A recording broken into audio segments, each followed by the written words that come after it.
Hello.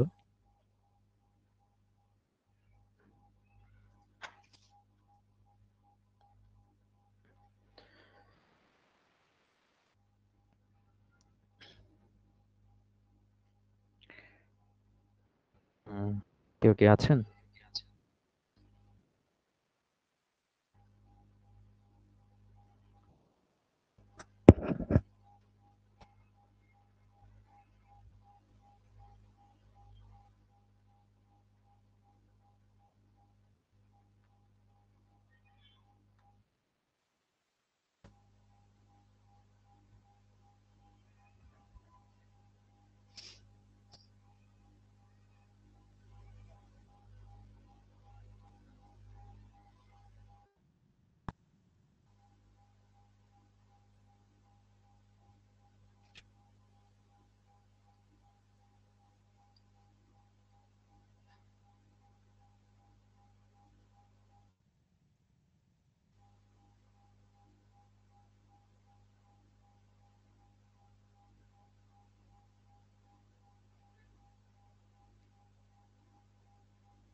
আসসালামু আলাইকুম। আশা করি আপনারা সবাই ভালো আছেন। আজকে আরএসআই পদ্ধতিতে বিসিএস প্রিলি এমসিকিউ সলভ প্রোগ্রামের ৩৫ নম্বর ক্লাসে আমরা হাজির হয়ে গেছি। এই ক্লাসে আমরা ৩৯তম বিসিএস প্রিলি স্পেশাল, যেটা ডাক্তারদের জন্য হয়েছিল, এমবিবিএস এবং বিডিএস, সেই প্রশ্ন নিয়ে আলোচনা করব। এই প্রশ্নে ১০০ মার্ক ছিল জেনারেল পার্ট থেকে। জেনারেল পার্টের মধ্যে বাংলা ভাষা সাহিত্য, ইংলিশ ল্যাঙ্গুয়েজ অ্যান্ড লিটারেচার, গাণিতিক যুক্তি, সাথে মানসিক দক্ষতাও অ্যাড ছিল এতে। তারপরে বাংলাদেশ বিষয়াবলী ছিল, আন্তর্জাতিক বিষয়াবলীও ছিল। তো এখানে টোটাল ২০০ মার্কের মধ্যে ১০০ ছিল এই জেনারেল পার্ট, আর ১০০ ছিল হচ্ছে মেডিকেল অ্যান্ড ডেন্টাল পার্ট। তো এই ১০০-র মধ্যে বিগত প্রশ্নগুলো থেকে আমরা দেখেছি ৫১টা প্রশ্ন কমন ছিল বিগত প্রশ্নগুলোর আলোকে। মানে 50% কিন্তু এখানে আমরা কমন পেয়েছি। আর গতকাল অ্যানাউন্সমেন্ট দিয়েছিলাম, সেটা হলো যে আন্তর্জাতিক বিষয়াবলীর যে প্রশ্নটা, মানে যেখানে ৩৯তম বিসিএস প্রিলিতে যে প্রশ্নটা হয়েছে, এইরকম প্রশ্ন কিন্তু সামনের বিসিএস এ হতে পারে, একটা চান্স রয়েছে। এরকম অ্যানালিটিক্যাল প্রশ্ন বা একটু ডিপ প্রশ্ন কিন্তু এই ৩৯তম বিসিএস এ হয়েছিল, মানে আন্তর্জাতিক বিষয়াবলীতে। তো এরকম প্রশ্ন কিন্তু হওয়ার চান্স রয়েছে ৪৬তম বিসিএস প্রিলিতেও বা সামনের বিসিএস গুলোতে। প্রশ্ন প্যাটার্নটা চেঞ্জ হইতে পারে। আর এই আন্তর্জাতিক বিষয়াবলীর টোটাল ২১টা প্রশ্ন এসেছিল, ২০টা আসার কথা ছিল, ২১টা এখানে এসেছিল। ক্যাটাগরিভুক্ত করলে দেখা যায়। এই ২১টা প্রশ্ন আমরা লাইভ করব, ফ্রি লাইভ হবে এটা। আর হ্যাঁ, এই লাইভের ফ্রি লাইভ চলাকালীন ২০টা প্রশ্ন লাইভ চলাকালীন যতগুলো শেয়ার হবে, এই কথা গতকালই বলেছিলাম।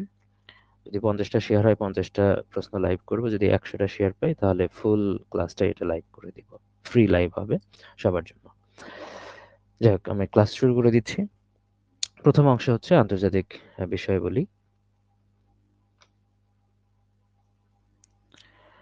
এটাকে ভাগ করেছে যে সাম্প্রতিকের আলোকে যে প্রশ্নগুলো হয়েছিল, কয়েকটা প্রশ্ন, ৬টা প্রশ্ন এসেছিল সাম্প্রতিকের আলোকে। ঠিক আছে? ন্যাটোর সর্বশেষ সদস্য রাষ্ট্র কোনটি? এটা ওই সময়টাতে এসেছিল। ওই সময়টাতে মেবি মন্টিনিগ্রো ছিল, তারপরে উত্তর মেসিডোনিয়া আসলো, এরপরে আসলো ফিনল্যান্ড, এরপরে আসলো ৭ মার্চে সুইডেন।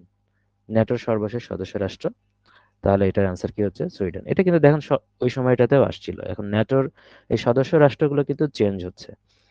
ফিনল্যান্ড হলো গত বছরে, মানে দেখলাম ৪ এপ্রিল ২০২৩-এ, গত বছরই কিন্তু এটা হয়েছে। তাহলে দেখেন, আহ, গত বছর এটা হলে আহ, তারপরে এই বছরে হইলো ৭ মার্চ ২০২৪-এ। এখন ৭ মার্চ ২০২৪ যদি প্রশ্ন হয়ে যায়, যদি বিসিএস এর প্রশ্ন হয়ে যায় ৪৬তম বিসিএস প্রিলির, তাহলে দেখা যেতে পারে যে ফিনল্যান্ড অপশন হিসেবে থাকতে পারে। 31তম সদস্য রাষ্ট্র কোনটি? আর যদি হয়ে যাওয়ার সম্ভাবনাটাই বেশি প্রশ্নটা। ঠিক আছে, প্রশ্ন কমপ্লিট হয়ে যাওয়ার কথা। আর তবে এটা আমাকে জেনে রাখতে হবে আপডেট তথ্য হিসেবে, কারণ এটা হচ্ছে 32তম সদস্য দেশ।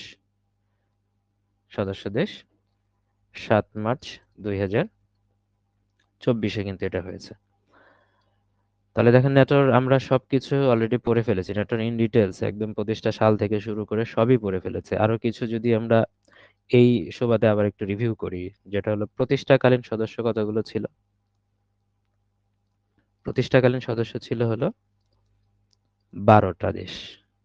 12টা দেশ ছিল প্রতিষ্ঠাকালীন, এখন হচ্ছে 32টা টোটাল। আর এটা প্রতিষ্ঠা হয় পায় কত, 4 এপ্রিল 1949 সালে। ঠিক আছে, এখন ওইটা ঠিক আছে, বর্তমান সদস্য 32টা, এর দ্বারাই আমরা বুঝতে পারছি। এর সদর দপ্তরগুলো আবার একটু রিভিউ করি, কারণ সদর দপ্তর এখন পর্যন্ত 3টা জায়গায় ছিল। প্রথম ছিল কোথায়? লন্ডনে, প্রতিষ্ঠাকালীন সদর দপ্তর এটা। তারপরে লন্ডন থেকে গেছিল কোথায়? প্যারিসে। প্যারিস থেকে বর্তমানে কোথায় আছে? ব্রাসেলস। এটা কিন্তু বর্তমান। আর এটা ছিল প্রতিষ্ঠাকালীন ছিল একদম 1949 থেকে শুরু করে 1952 সাল পর্যন্ত। তারপরে 1952 সাল থেকে এটা 1966 সাল পর্যন্ত ছিল।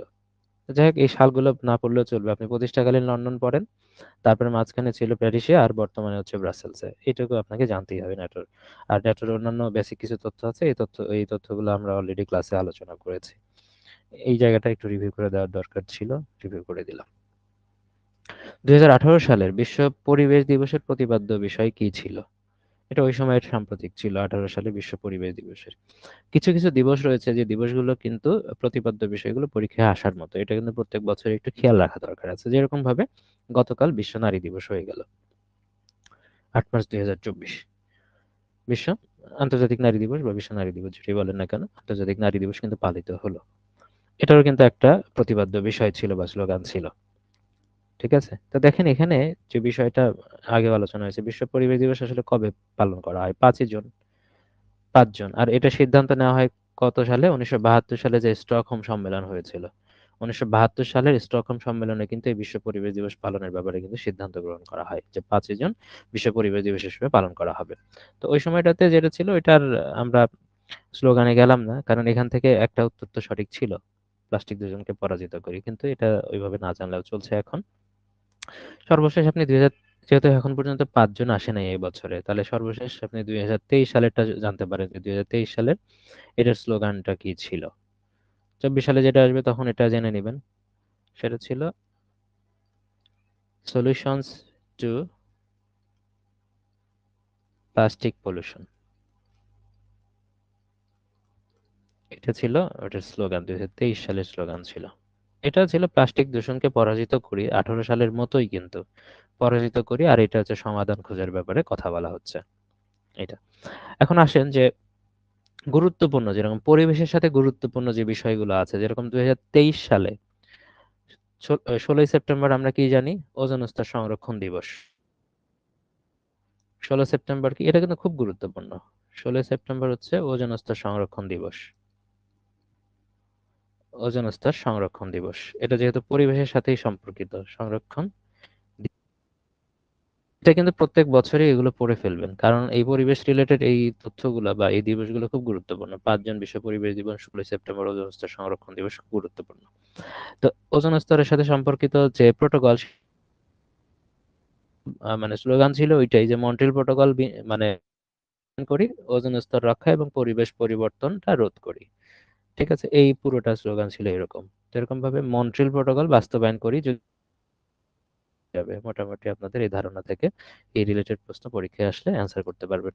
এখন ঘটনা হলো, এটা কি শুধু এইবারের জন্যই পড়বেন? প্রত্যেকবারের জন্যই কিন্তু আপনি প্রত্যেকবারের আপডেটটা জেনে নেবেন, বিশ্ব পরিবেশ দিবস এবং ওজোন স্তর সংরক্ষণ, এটা। আর যেহেতু গতকাল গেল আন্তর্জাতিক নারী দিবস, 8 মার্চ, 8 মার্চ 2024, এটার ইয়াত্রা কি ছিল? প্রতিপাদ্য বিষয় কি ছিল? নারীদের উপর বিনিয়োগ করুন, দ্রুত উইমেন। ঠিক আছে, এরকম একটা ব্যাপার ছিল, নারীদের উপর বিনিয়োগ করুন।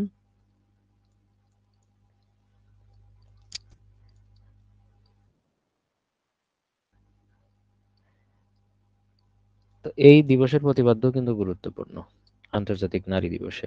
তো পরিবেশের সাথে দুইটা বরাবর পড়ে ফেলবেন, ওই দুইটা ডেটও খুব গুরুত্বপূর্ণ। কূটনৈতিক কাতার সংকটের সময় কোন দেশটি কাতারের সাথে কূটনৈতিক সম্পর্ক ছিন্ন করে নাই? ওই সময়টাতে বেশ কিছু দেশ কাতার সংকটের মানে কাতারের উপর নিষেধাজ্ঞা আরোপ করেছিল এবং কূটনৈতিক সম্পর্ক ছিন্ন করেছিল। আরেকটা দেখেন, তাহলে এটা তো আমাদের পড়তে হচ্ছে না, কখনো আসবে না। কিন্তু এখানে একটা ব্যাপার আছে, সেটা হলো কূটনৈতিক সম্পর্কের একটা ব্যাপার আছে। আন্তর্জাতিক প্রেক্ষাপটে কূটনৈতিক সম্পর্ক একটা দেশের সাথে আর একটা দেশের কূটনৈতিক সম্পর্ক খুবই গুরুত্বপূর্ণ আন্তর্জাতিক বিষয়াবলী যখন আমরা পড়ি। কিন্তু বলা আছে ২০২৩ সালে এমন কিছু কূটনৈতিক সম্পর্ক বা মানে গড়ে উঠেছে বা ছিন্ন হয়েছে আন্তর্জাতিক পরিমণ্ডলে, যেগুলো যেগুলো কিন্তু পরীক্ষায় আসার জন্য গুরুত্বপূর্ণ। কি কি হতে পারে খেয়াল করেন। ভাঙন জোড়া লেগেছে কার কার মধ্যে? ইরান এবং সৌদি আরবের মধ্যে।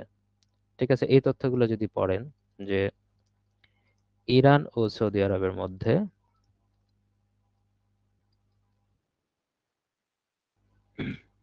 আরবের মধ্যে না লিখে কূটনৈতিক সম্পর্ক সম্পর্ক পুনঃস্থাপনের জন্য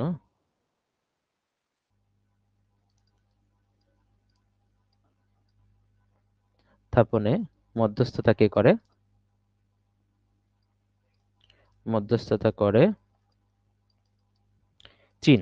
এটা একটা যে ইরান এবং আহ, সৌদি আরবের যে কূটনৈতিক সম্পর্ক অনেকদিন থেকে ভাঙ্গন ছিল, এটা পুনঃস্থাপনে এটা মধ্যস্থতা কে করে? চীন করে। এটা একটা কূটনৈতিক সম্পর্কের ব্যাপার। কূটনৈতিক সম্পর্ক আর একটা আছে, ছিন্ন করার ব্যাপারটা আছে। যেরকম গাজায় যখন আক্রমণ করলো ইসরায়েল, এই যে প্রথম কিন্তু দেখা গেল যে ইসরায়েলের সাথে কূটনৈতিক সম্পর্ক ছিন্ন করলো কে? কোন দেশ করেছিল? বলিভিয়া। এটা ধরেন এই বছরের প্রেক্ষাপটে আমি লিখে দিচ্ছি, কিন্তু আপনাকে কিন্তু আহ, খেয়াল রাখতে হবে যে গুরুত্বপূর্ণ কূটনৈতিক ইভেন্ট কি কি ঘটেছে। সম্পর্ক স্থাপন, বহু বছর ভেঙেছিল নতুন করে হলো, বা আগে থেকে ছিল কোনো একটা ইস্যুর কারণে, একটা গুরুত্বপূর্ণ বিশ্ব পরিমণ্ডলে গুরুত্বপূর্ণ ইস্যুর কারণে যদি কূটনৈতিক সম্পর্ক ভেঙে যায়, তাহলে সেটা অবশ্যই আপনাকে নলেজে রাখতে হবে। ইসরায়েলের সাথে কূটনৈতিক সম্পর্ক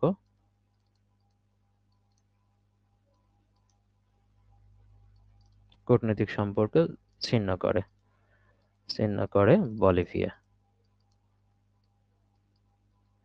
এটা ছিল একটা দেশ আর একটা দেশের সাথে সম্পর্ক ছিল। এখন গত বছরে পুরো ইউরোপের সাথে একটা ব্যাপারে কূটনৈতিক সম্পর্ক বা হচ্ছে চুক্তি থেকে বের হয়ে আসছে রাশিয়া, কারণ রাশিয়ার সাথে ইউরোপের সম্পর্ক এখন উত্তপ্ত অবস্থায় আছে। গত বছরে কিন্তু এটা ফাইনালি বের হয়ে আসছিল। যেমন Russia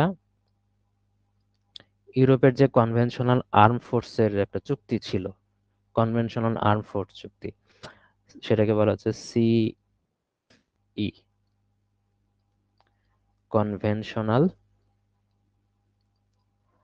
armed forces in Europe, CES in Europe, U R O P. এই যে সি, এটা এফ, তারপর এখান থেকে তাহলে রাশিয়া এই চুক্তি থেকে আনুষ্ঠানিকভাবে বের হয়ে আসে 7 নভেম্বর 2023। চুক্তি হতে বের হয়ে আসে, তারিখটা যদি নাও আসে এই বিষয়টা গুরুত্বপূর্ণ, তথ্যটা গুরুত্বপূর্ণ। চুক্তি হতে বের হয়ে আসে, আনুষ্ঠানিকভাবে বের হয়ে আসে হলো 7 নভেম্বর 2023। ঠিক আছে, এটা পুরোটাই সাম্প্রতিক, এটা এই বছরই কাজে লাগবে, পরের বছরে কিন্তু এই তথ্যগুলো আর খুব একটা কাজে লাগবে না।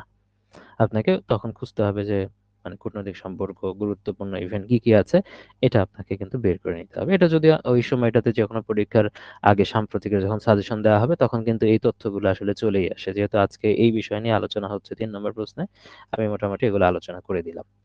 ঠিক আছে।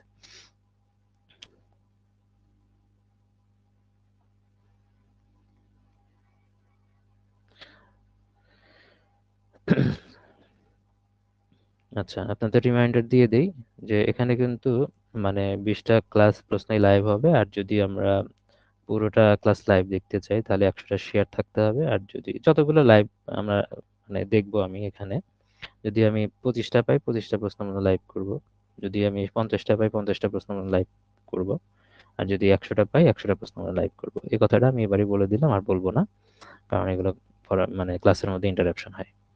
যাই হোক, 92 বছর বয়সী মালয়েশিয়ার প্রধানমন্ত্রী মাহাথির মোহাম্মদের রাজনৈতিক জোট কোনটা? মাহাথির মোহাম্মদের মানে এখানে অপশনগুলোর মধ্যে কিন্তু দুইটা রাজনৈতিক জোট কিন্তু গুরুত্বপূর্ণ। আগের সেশনে যখন তিনি ছিলেন, তিনি কিন্তু দুই সেশনে আহ, প্রধানমন্ত্রী ছিলেন মাহাথির মোহাম্মদ। একবার হচ্ছে 1981 থেকে শুরু করে 2023 সাল, সরি 2003 সাল, আর একটা ছিল হলো 2020 সাল থেকে 22 সাল পর্যন্ত। এই দুই সেশনে কিন্তু তিনি ছিলেন। তো ওই আগের সেশনে যখন ছিলেন তিনি হচ্ছে বারিসান ন্যাশনাল নিয়ে কাজ করতেন। আর যখন নতুন মানে পরবর্তী যখন রাজনৈতিক জোট গঠন করলেন ওই সময়টাতে 92 বছর বয়সে শেষ বয়সে এসে, হ্যাঁ, এই যে শেষবার যিনি ইলেকশন যখন করলেন মানে প্রধানমন্ত্রী হলেন, তখন কিন্তু তার রাজনৈতিক দলের নাম ছিল পাকাতান হারাপান। পাকাতান হারাপান। এখন এটা তো ওই মাহাথির মোহাম্মদকে নিয়ে হয়তো আর আসবে না, কিন্তু মালয়েশিয়ার বর্তমান প্রধানমন্ত্রী কিন্তু চেঞ্জ হয়েছে। মালয়েশিয়ার বর্তমান প্রধানমন্ত্রী 2022 সালে যখন নির্বাচন হলো, ওখান থেকে কিন্তু আনোয়ার ইব্রাহিম কিন্তু সিলেক্টেড হয়েছে পরবর্তীতে, হ্যাঁ। তাহলে মালয়েশিয়ার বর্তমান প্রধানমন্ত্রী হচ্ছে আনোয়ার ইব্রাহিম। তার দলও কিন্তু এই পাকাতান হারাপানি, আনোয়ার ইব্রাহিম। তিনিও কিন্তু এই পাকাতান হারাপানের বর্তমান চেয়ারম্যান। এই আনোয়ার ইব্রাহিম বর্তমান প্রধানমন্ত্রী আনোয়ার ইব্রাহিম, এবং তিনি পাকাতান হারাপানি কিন্তু চেয়ারম্যান আছেন। আর মাহাথির মোহাম্মদের তো রাজনৈতিক ক্যারিয়ার এই যে এটা বলা আছে 1981 থেকে 2003, এবং 2020 থেকে আরো 2 বছর ছিলেন এই টোটাল। তো দেখেন, তারপর আসেন ট্রাম্প কিম শীর্ষ বৈঠকটি সিঙ্গাপুরের কোথায় অনুষ্ঠিত হয়েছিল? সিঙ্গাপুরের সন্তোষে হয়েছিল। এটাতে মানে সেন্তোসা বলা আছে, সন্তোষ সেন্তোসা দুইটা উচ্চারণে করা যায়। এটা ওই সময়টাতে গুরুত্বপূর্ণ ছিল, এখন এগুলো আসবে না, এটা বাদ। আর এরকম কোনো আন্তর্জাতিক প্রেক্ষাপটে অতটা গুরুত্বপূর্ণ শীর্ষ সম্মেলন হয় নাই মানে ব্যক্তি পর্যায়ে। 2018 সালে অনুষ্ঠিত জি7 শীর্ষ সম্মেলনের পরে যৌথ ঘোষণা স্বাক্ষর প্রদানে কোন দেশ বিরোধী ছিল? এগুলোতে আসলে জি7 এ তো শক্তিশালী মানে 7টা দেশ আছে, তার মধ্যে সবচেয়ে গুরুত্বপূর্ণ দেশ হলো যুক্তরাষ্ট্র। কোনো কিছু যদি না করে সেটা যুক্তরাষ্ট্রই করবে, আর কোনো কিছু যদি সবার আগে করে সেটা যুক্তরাষ্ট্র করবে। এই প্রেক্ষাপট থেকে গতবারে মানে তখন এটা আনসার করা যেত। কিন্তু খেয়াল করেন এখন জি7 এর এখন বর্তমান প্রেক্ষাপটে আপনাকে কি জানতে হবে? জি7 এর এই বছরের মানে গত বছরের সম্মেলন কোথায় হয়েছিল 2023 সালে, 24 সালে কোথায় হবে, এগুলোই কিন্তু আসতে পারে। যখন যে দেশে সম্মেলন হয় তখন কিন্তু ওই দেশের প্রধানমন্ত্রী বা প্রেসিডেন্ট বা যে থাকুক না কেন তিনি কিন্তু ওই জি7 এর চেয়ারম্যান হিসেবে থাকেন। যেমন 2023 সালে 49তম সম্মেলন হয়েছিল, 2023-এ জি7 এর।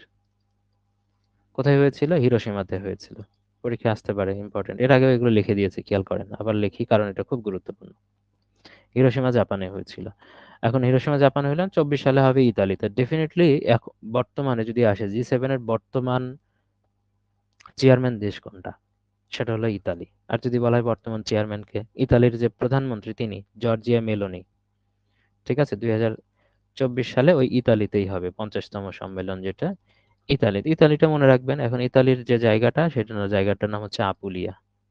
Apulia Italy. ইতালি মনে রাখতে পারলেই আনাফ মনে হয়, এটা দিয়ে হয়ে যাবে। ঠিক আছে।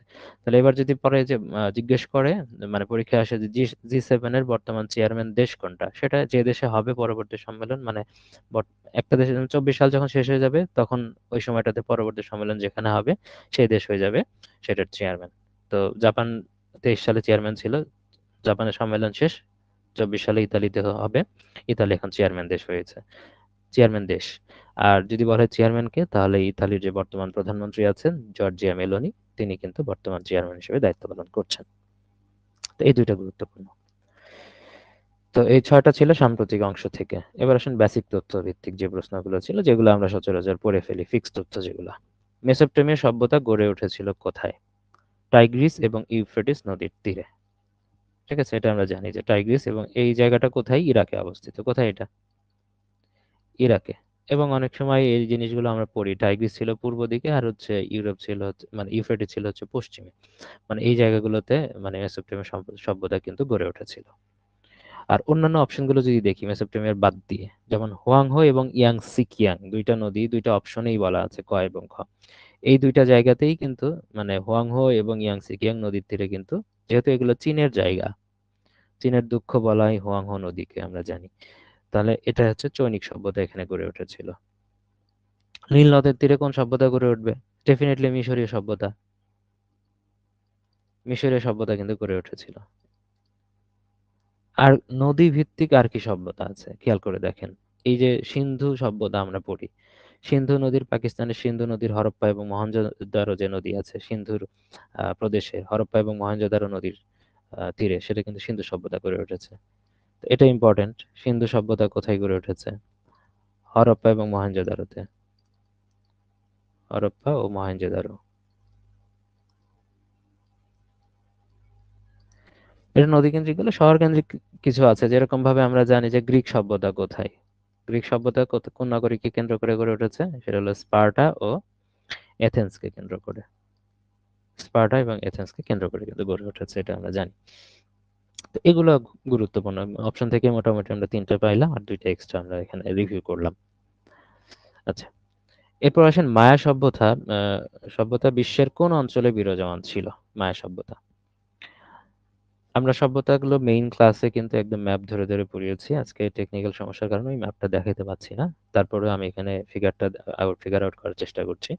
তো এই জায়গাটাতে আটলান্টিক মহাসাগর যখন এস এর মতো, তার আটলান্টিক মহাসাগরের এই পাশে কিন্তু এই জায়গাটাতে কি আছে? এই এরিয়াটুকুতে কিন্তু মানে উত্তর আমেরিকা বলেন, আর তারপরে ক্যারিবিয়ান দ্বীপপুঞ্জ আছে, এই জায়গাটাতে মধ্য আমেরিকা আছে। ঠিক আছে, মধ্য আমেরিকা। তারপরে এই জায়গাটা থেকে তারপরে এদিকে কিন্তু দক্ষিণ আমেরিকা থাকলো, দক্ষিণ আমেরিকার যে দেশগুলো আছে। এই বিষয়গুলো দেখেন। তাহলে মায়া সভ্যতা কোন অঞ্চলে বিরাজমান ছিল? মায়া সভ্যতা ছিল এই মধ্য আমেরিকাতে। মধ্য, এবং শুধু মধ্য আমেরিকা না, মধ্য আমেরিকার মানে উত্তর আমেরিকার অংশের মধ্যেও ছিল। যেরকম উত্তর আমেরিকার হচ্ছে এখানে উপরে যদি কানাডা ধরি, উপরে আরো আছে, তাই না? কানাডা আছে, যুক্তরাষ্ট্র আছে, আর এই জায়গাটাতে ছিল মেক্সিকো। মেক্সিকো, এই মেক্সিকোতেও কিন্তু এই মায়া সভ্যতা ছিল। তো মেক্সিকো, আর এদিকে হচ্ছে মধ্য, এখানে হচ্ছে মধ্য আমেরিকা বলা হচ্ছে এই জায়গাটুকুতে। উত্তর আমেরিকা, তারপরে এটা মধ্য আমেরিকা, তারপরে এটা হলো দক্ষিণ আমেরিকা, হলো নিচের দিকে। এই মধ্য আমেরিকার যে দেশগুলো ছিল, এখানে কিছু ক্যারিবিয়ান দেশও আছে, আমরা জানি মধ্য আমেরিকার মধ্যে পড়ে। তাহলে এই জায়গাটুকুতে যদি বলা হয় মেক্সিকো এবং মধ্য আমেরিকাতে কোন সভ্যতা ছিল, শুধু মায়া সভ্যতা না, এখানে কিন্তু তিনটা সভ্যতা ছিল। মধ্য আমেরিকা প্লাস মেক্সিকো লিখতে পারেন এখানে। এই জায়গাটাতে ছিল তিনটা সভ্যতা। একটা হলো ওলমেক সভ্যতা, মায়াটা মাঝখানে রাখেন, আর একটা হলো অ্যাজটেক সভ্যতা। অ্যাজটেক, এই সভ্যতাগুলো ছিল কোথায়? মধ্য আমেরিকা এবং মেক্সিকো জুড়ে ছিল। মধ্য আমেরিকার বিভিন্ন দেশের নাম থাকতে পারে, সেটা দিয়েও থাকতে পারে, সেটা দেখে বুঝবেন। হুম। আর বাদ বাকি হচ্ছে এটার সাথে দেখা যাবে যে দক্ষিণ আমেরিকার যে দেশগুলো আছে সেই দেশগুলো দিয়ে অপশন সেট হতে পারে। এখন দক্ষিণ আমেরিকাতে, এই দক্ষিণ আমেরিকার ভূখণ্ডে কোন সভ্যতা ছিল? আমরা জানি ইনকা সভ্যতা। ইনকা সভ্যতা কোথায়? এই সাইডে আছে পেরু। পেরুর দক্ষিণে, আমরা জানি দক্ষিণ আমেরিকার যে পেরুর দক্ষিণে, এটা কিন্তু এইভাবে অপশনে থাকে, পেরুর দক্ষিণে কোন সভ্যতাটা ছিল? ইনকা সভ্যতা। আবার থাকতে পারে ইনকা সভ্যতা কোন মহাদেশে ছিল, ঠিক আছে, বা কোন অঞ্চলে বিরাজমান ছিল, কোন মহাদেশে বা কোন অঞ্চলে এটা থাকতে পারে, সেটা দক্ষিণ আমেরিকা যদি অঞ্চল হিসেবে থাকে। তো এখান থেকে এগুলো কিন্তু গুরুত্বপূর্ণ, একদম গুরুত্বপূর্ণ সভ্যতা। দেখেন প্রশ্ন আসছে দুইটা সভ্যতা নিয়ে, আমরা গুরুত্বপূর্ণ অনেকগুলো সভ্যতাই কিন্তু পড়ে ফেললাম, যেগুলো সামনে পরীক্ষা আসতে পারে। এবং প্রশ্নগুলো আমি সিরিয়ালি সাজানোর চেষ্টা করেছি। এটা আর একটা সাম্রাজ্য। বাইজেন্টাইন সাম্রাজ্যের রাজধানী ছিল কোন নগরী? এবার খেয়াল করেন, বাইজেন্টাইন বলা আছে, এটা সভ্যতার পরে এখন সাম্রাজ্য শুরু হলো, মানে একদম প্রাচীন ইতিহাস থেকে এগুলো প্রশ্নগুলো আমি সিরিয়ালে সাজানোর চেষ্টা করেছি যাতে সুন্দরভাবে পড়া যায়। বাইজেন্টাইন সাম্রাজ্যের রাজধানী ছিল কোন নগরী? কারণ বাইজেন্টাইন সাম্রাজ্য এটা কিন্তু পরে আসছে। মূল সাম্রাজ্য ছিল হলো রোমান সাম্রাজ্য। কি ছিল? রোমান সাম্রাজ্য। এই রোমান সাম্রাজ্য দুইটা ভাগ ছিল।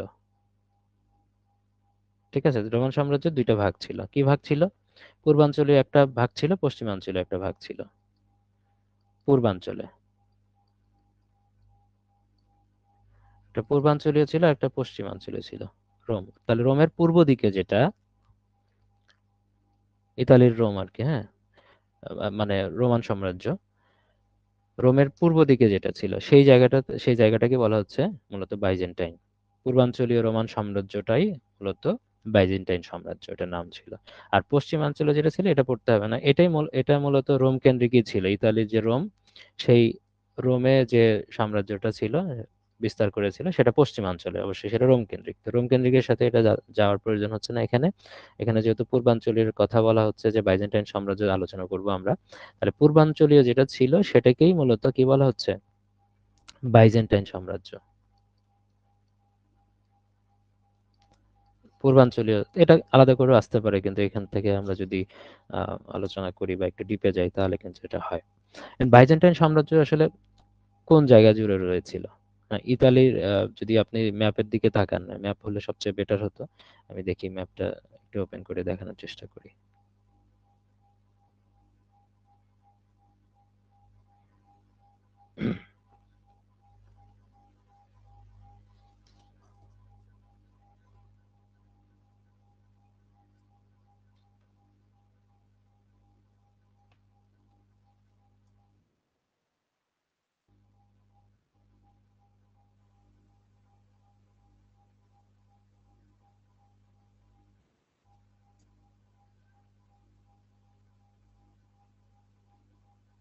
ইতালিতে চলে যাই।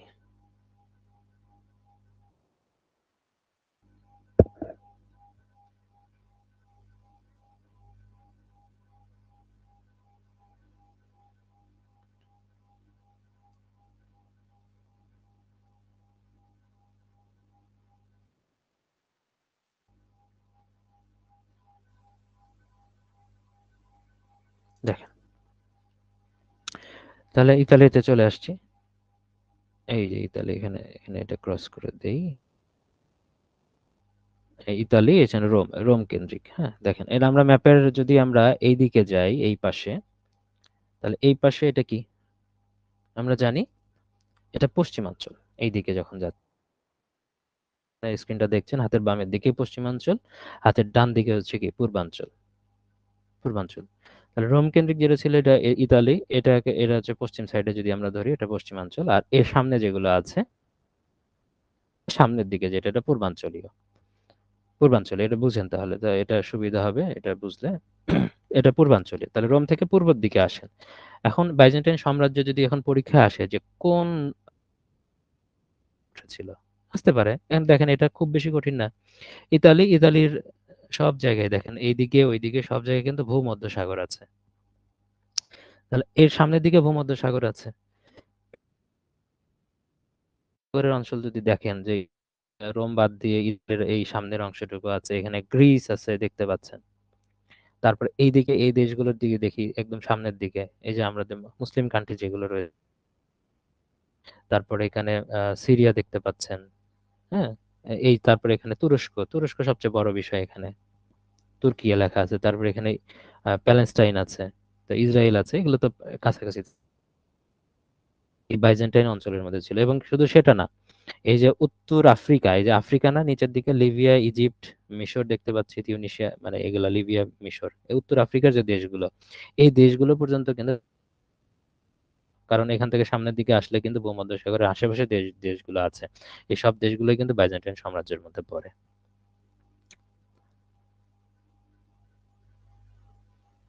অ্যাপে তো ক্লাস কমেন্ট করেছেন, অ্যাপে অবশ্যই ক্লাস হচ্ছে। দেখেন, তারপরে দেখেন, এটা আমি বললাম তো বাইজেন্টাইন সাম্রাজ্য এখানে আছে। এই বাইজেন্টাইন সাম্রাজ্যের রাজধানী ছিল হচ্ছে কনস্টান্টিনোপল, যেটা কিনা প্রশ্নে বলা আছে যে এই সাম্রাজ্যের রাজধানী কোন নগরী ছিল। কনস্টান্টিনোপল ছিল এর রাজধানী। এন্ড কনস্টান্টিনোপল আসলে কোন জায়গা সেটা আগে দেখতে হবে এখান থেকে। রাজধানী ছিল। এরপরে যখন এই বাইজেন্টাইন সাম্রাজ্যকে কিন্তু আক্রমণ করেছিল তুর্কি সুলতান দ্বিতীয় মাহমুদ, বা মেহমুদও বলা হয়, এই দ্বিতীয় মাহমুদ যখন মানে আক্রমণ করলো তুর্কি, এই যে তুরস্ক থেকে যখন এটা আক্রমণ করলো, আক্রমণ করার পরে এই যে দেখেন আক্রমণ করে কিন্তু এই বাইজেন্টাইন সাম্রাজ্যের কিন্তু মানে কনস্টান্টিনোপল যেটা বলি না কেন, বা বাইজেন্টাইন সাম্রাজ্য, এটা কিন্তু পতন ঘটে। ঠিক আছে, এটা কিন্তু পতন ঘটে 1453 সালের দিকে। এই যে এখানে ইস্তাম্বুল দেখতে পাচ্ছেন, ইস্তাম্বুল, এটাই মূলত ছিল কনস্টান্টিনোপল আগের নাম। এই বাইজেন্টাইন সাম্রাজ্য এটা পুরোটুকু যদি ধরি, তাহলে এখানে যে ইস্তাম্বুলটা দেখতে পাচ্ছেন, এই ইস্তাম্বুলটাই মূলত ছিল কনস্টান্টিনোপল। এটার কনস্টান্টিনোপলেরই বর্তমান নাম হলো ইস্তাম্বুল, যেটা কিনা তুরস্কের। কারণ তুর্কি সুলতান আক্রমণ করেছিল, তারা ডেফিনেটলি তুরস্ক দখল করে নিয়েছে। তো ইস্তাম্বুলটা নাম, বর্তমান নাম যেটা ইস্তাম্বুল শুনতে পান আপনারা বা জানেন, তুরস্কের, তাহলে তুরস্কের রাজধানী। তো দেখেন, তাহলে এই জায়গাটুকু কিন্তু এটা হলো ইস্তাম্বুলটা হচ্ছে, এর পূর্ব নামই ছিল কনস্টান্টিনোপল। তাহলে বাইজেন্টাইন সাম্রাজ্যের রাজধানী কনস্টান্টিনোপল, সেই কনস্টান্টিনোপলেরই বর্তমান নামই হচ্ছে ইস্তাম্বুল। তো এই বিষয়গুলো, এটা ছিল ভূমধ্যসাগরের আশেপাশে দেশগুলো ছিল, যে দেশগুলো দেখাইলাম, এই দেশগুলো থেকে যদি প্রশ্ন আসে আপনারা হয়তো আশা করি পারবেন। ঠিক আছে, এই বাদ বাকিগুলো আমি বললাম, এখানে লেখার ইয়ে হলো না। কনস্টান্টিনোপল, আর কনস্টান্টিনোপলেরই বর্তমান নাম হচ্ছে ইস্তাম্বুল।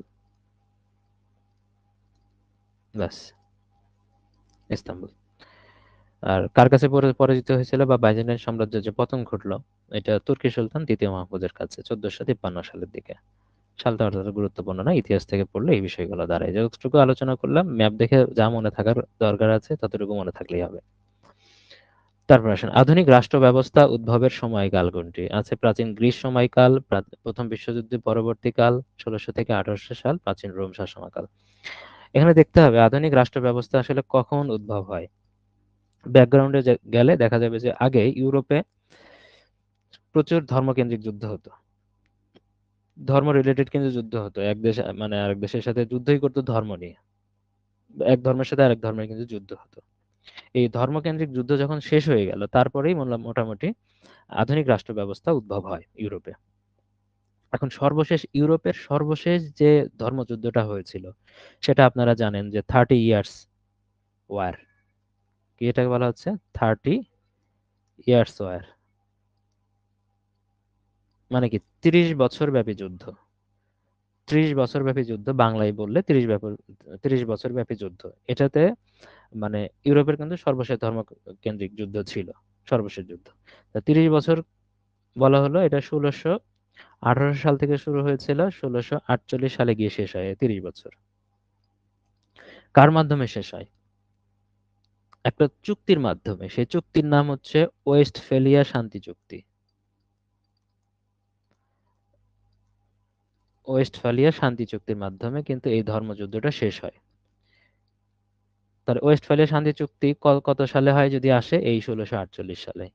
কারণ ওই বছর ওই চুক্তির মাধ্যমে এই যুদ্ধটা শেষ হয়, চুক্তিটা ওই বছরই হয়। 1648 সালের যে ওয়েস্টফালিয়া শান্তি চুক্তি, এর মাধ্যমে কিন্তু অবসানটা ঘটে।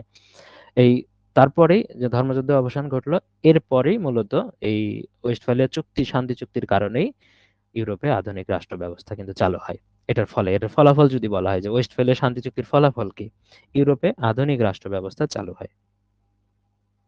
হুম, আধুনিক রাষ্ট্র ব্যবস্থা চালু হয়। তো দেখেন, তাহলে এই সময়কালটা দেখেন, তাহলে কোন সময়টাতে চালু হয়? ওয়েস্টফালিয়া শান্তি চুক্তি 1648 সালে হলো। তারপরে এরপর থেকেই মোটামুটি কিন্তু মানে আধুনিক রাষ্ট্র ব্যবস্থা চালু হওয়া শুরু করলো। এখন এই রেঞ্জের মধ্যে যেতে হবে, 1600 থেকে 1800 সাল বলা আছে, একটা রেঞ্জ বলা আছে। এই রেঞ্জের পরেও কিন্তু ছিল, যেরকম ভাবে 1939 সাল পর্যন্ত কিন্তু এই ওয়েস্টফালিয়া শান্তি চুক্তির কিন্তু প্রভাব ছিল। ঠিক আছে, মানে এটা এই জায়গা থেকে মনে রাখবেন। আর ওয়েস্টফালিয়া শান্তি চুক্তি কিন্তু খুবই গুরুত্বপূর্ণ। দ্যাটস ওয়াই একটাও এখান থেকে কিন্তু প্রশ্ন এসেছে, ওয়েস্টফালিয়া শান্তি চুক্তি কত সালে হয়েছিল? 1648 সালে। মানে এগুলো সবই গুরুত্বপূর্ণ, যা তথ্য দিলাম এগুলো আন্তর্জাতিক ঘটনাগুলোর একদম ইতিহাসের কিন্তু কোর তথ্য। ইউরোপের যদি ব্যবস্থাগুলো বুঝতে হয়, ওয়েস্টফালিয়া শান্তি চুক্তি, 30 ইয়ার্স ওয়ার, এই প্রেক্ষাপটটা আপনাকে জানতে হবে। জিরো সাম গেম দেখেন, একদম আন্তর্জাতিকের একদম ভিতর থেকে সব প্রশ্ন দিয়েছে। আন্তর্জাতিক বিষয়গুলি স্পেশাল বিসিএস, তারপরে একদম ভিতর থেকে সব প্রশ্নগুলো দিয়েছে।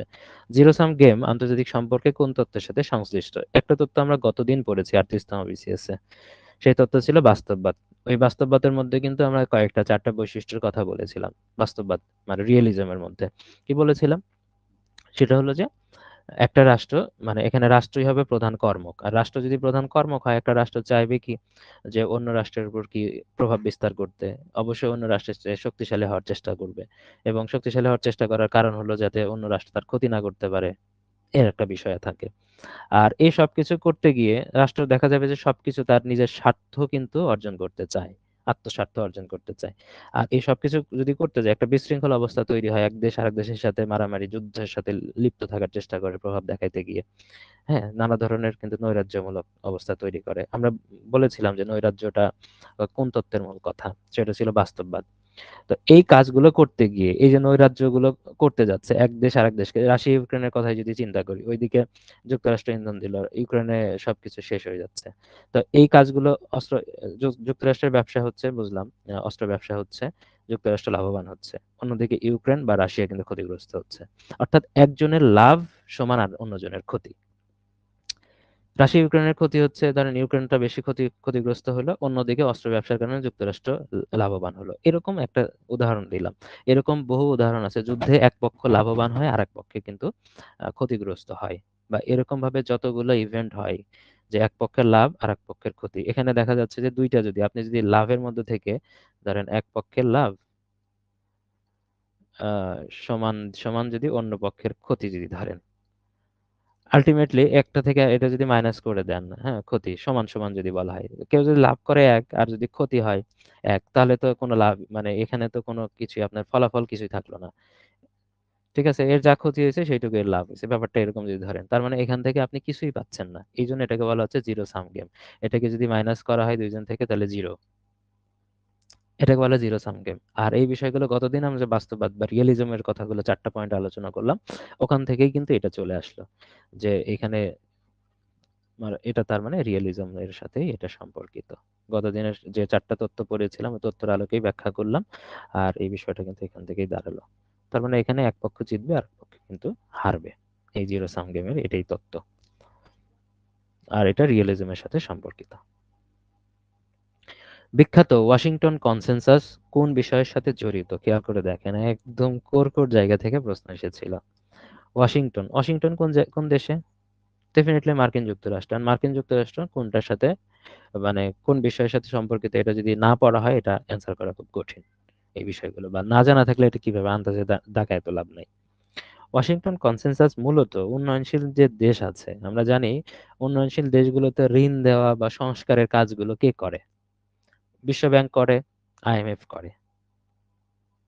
আর এই কাজগুলো করার জন্য কিন্তু একটা, মানে একটা জায়গার অনুমোদন লাগে বা একটা জায়গার সংমিশ্রণ লাগে। সেটা কোন জায়গা? সেটা হচ্ছে যুক্তরাষ্ট্রের যে ট্রেজারি বিভাগ আছে, যুক্তরাষ্ট্রের ট্রেজারি বিভাগ, বিশ্ব ব্যাংক এবং আইএমএফ, এই তিনটা প্রতিষ্ঠান আমরা ধরতে পারি, এই তিনটা প্রতিষ্ঠান মিলে উন্নয়নশীল দেশগুলোতে যে সংস্কার কাজগুলো চালায়, অর্থনৈতিক সংস্কার, যে সংস্কার কাজগুলো চালায়, এই সংস্কার কাজ চালানোর যে প্যাকেজটা, সেটাকেই মূলত ওয়াশিংটন কনসেনসাস বলা হচ্ছে, আর কিছু না। বিশ্ব ব্যাংক কাজ করে, মানে তারপরে আইএমএফ কাজ করে, কিন্তু এই কাজগুলো করে অবশ্যই ট্রেজারি বিভাগ যেটা আছে যুক্তরাষ্ট্রের, এই ট্রেজারি বিভাগের সাথে সাথে নিয়ে, হ্যাঁ, ট্রেজারি বিভাগের অনুমোদন ছাড়া কিন্তু এই কাজগুলো হয় না। তো ট্রেজারি বিভাগ, বিশ্ব ব্যাংক এবং হলো আইএমএফ। কি বললাম তাহলে এখানে? ওয়ার্ল্ড ব্যাংক থাকে, আইএমএফ থাকে, আর ইউএস ট্রেজারি,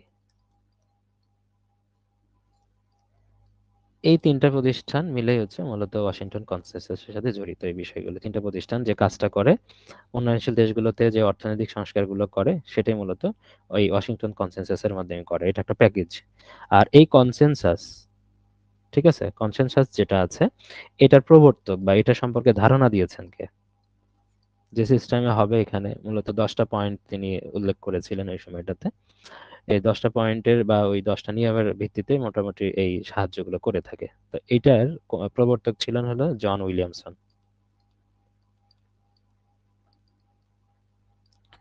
তাহলে এখান থেকে অলরেডি বুঝে ফেলেছেন যে অ্যান্সার কি হওয়া উচিত।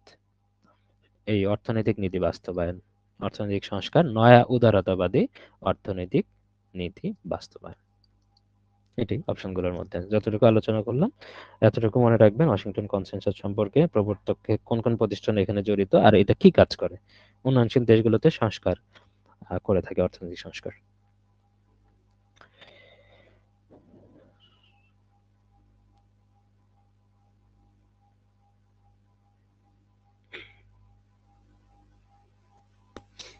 আচ্ছা, তারপরে যাচ্ছি। ন্যাশনাল লীগ ফর ডেমোক্রেসি কোন দেশের রাজনৈতিক দল? এটা আগে আলোচনা হয়েছে, আপনারা জানেন এনএলডি যেটা প্রতিষ্ঠা হয়েছিল, কত সালে প্রতিষ্ঠিত হয়েছিল?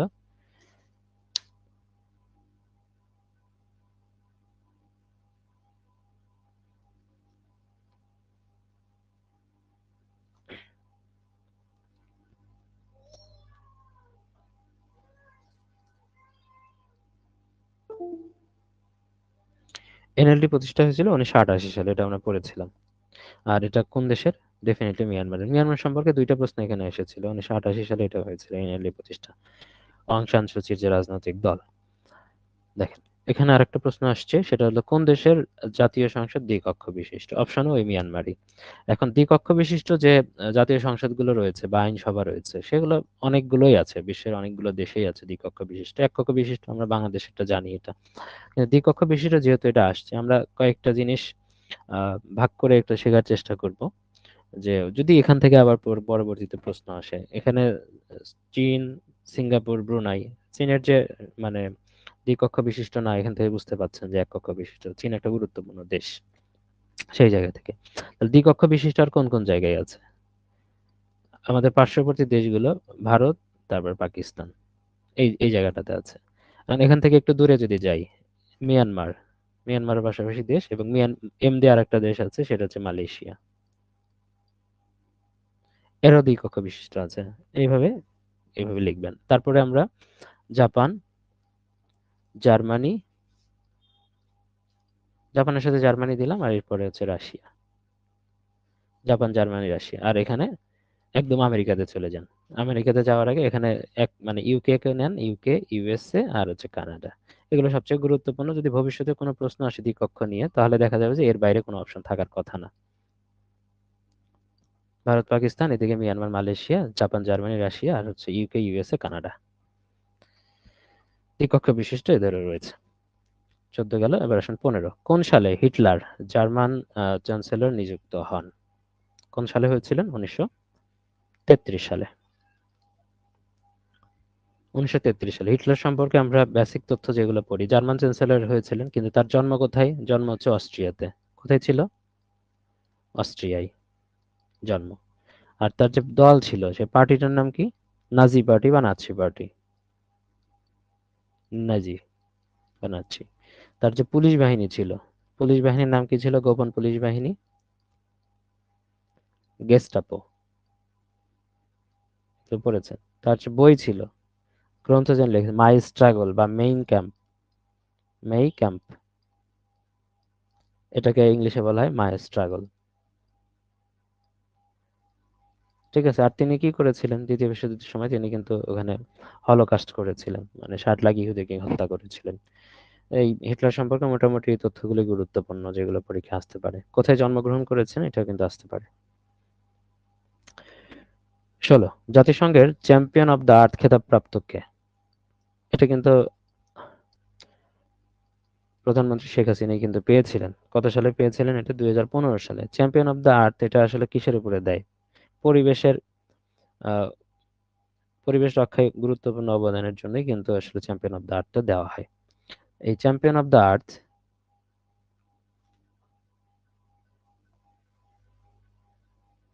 এটা প্রবর্তন করেছিল কে?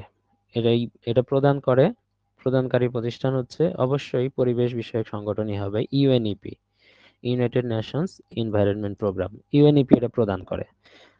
এটা প্রবর্তন করা হয়েছিল 2004 সালে। কত সালে? 2004 সালে প্রবর্তন করা হয়েছিল, আর দেওয়া হয় তার পরের বছর থেকে। প্রদান শুরু হয় হচ্ছে 2005 সাল থেকে। যদি আসে যে চ্যাম্পিয়ন অব দ্য আর্থ এটা কত সালে প্রবর্তন করা হয়? 2004 সালে। বা প্রথম কবে দেওয়া হয়, কবে থেকে প্রদান করা হয়? 2005 সাল থেকে। এখানে কিন্তু ক্যাটাগরি আছে টোটাল 6টা। 6টা ক্যাটাগরি আছে, যে 6টা ক্যাটাগরিতে পুরস্কারটা দেওয়া হয় চ্যাম্পিয়ন অব দ্য আর্থের। এই প্রধানমন্ত্রী শেখ হাসিনা 2015 সালে পেয়েছিলেন পলিসি লিডারশিপ ক্যাটাগরিতে। তার যে ক্যাটাগরিটা ছিল, সেই ক্যাটাগরির নাম হচ্ছে policy leadership category. Policy leadership ক্যাটাগরিতে তিনি পেয়েছিলেন। এই মোটামুটি এগুলো জানলেই চলবে চ্যাম্পিয়ন অব আর্ট সম্পর্কে।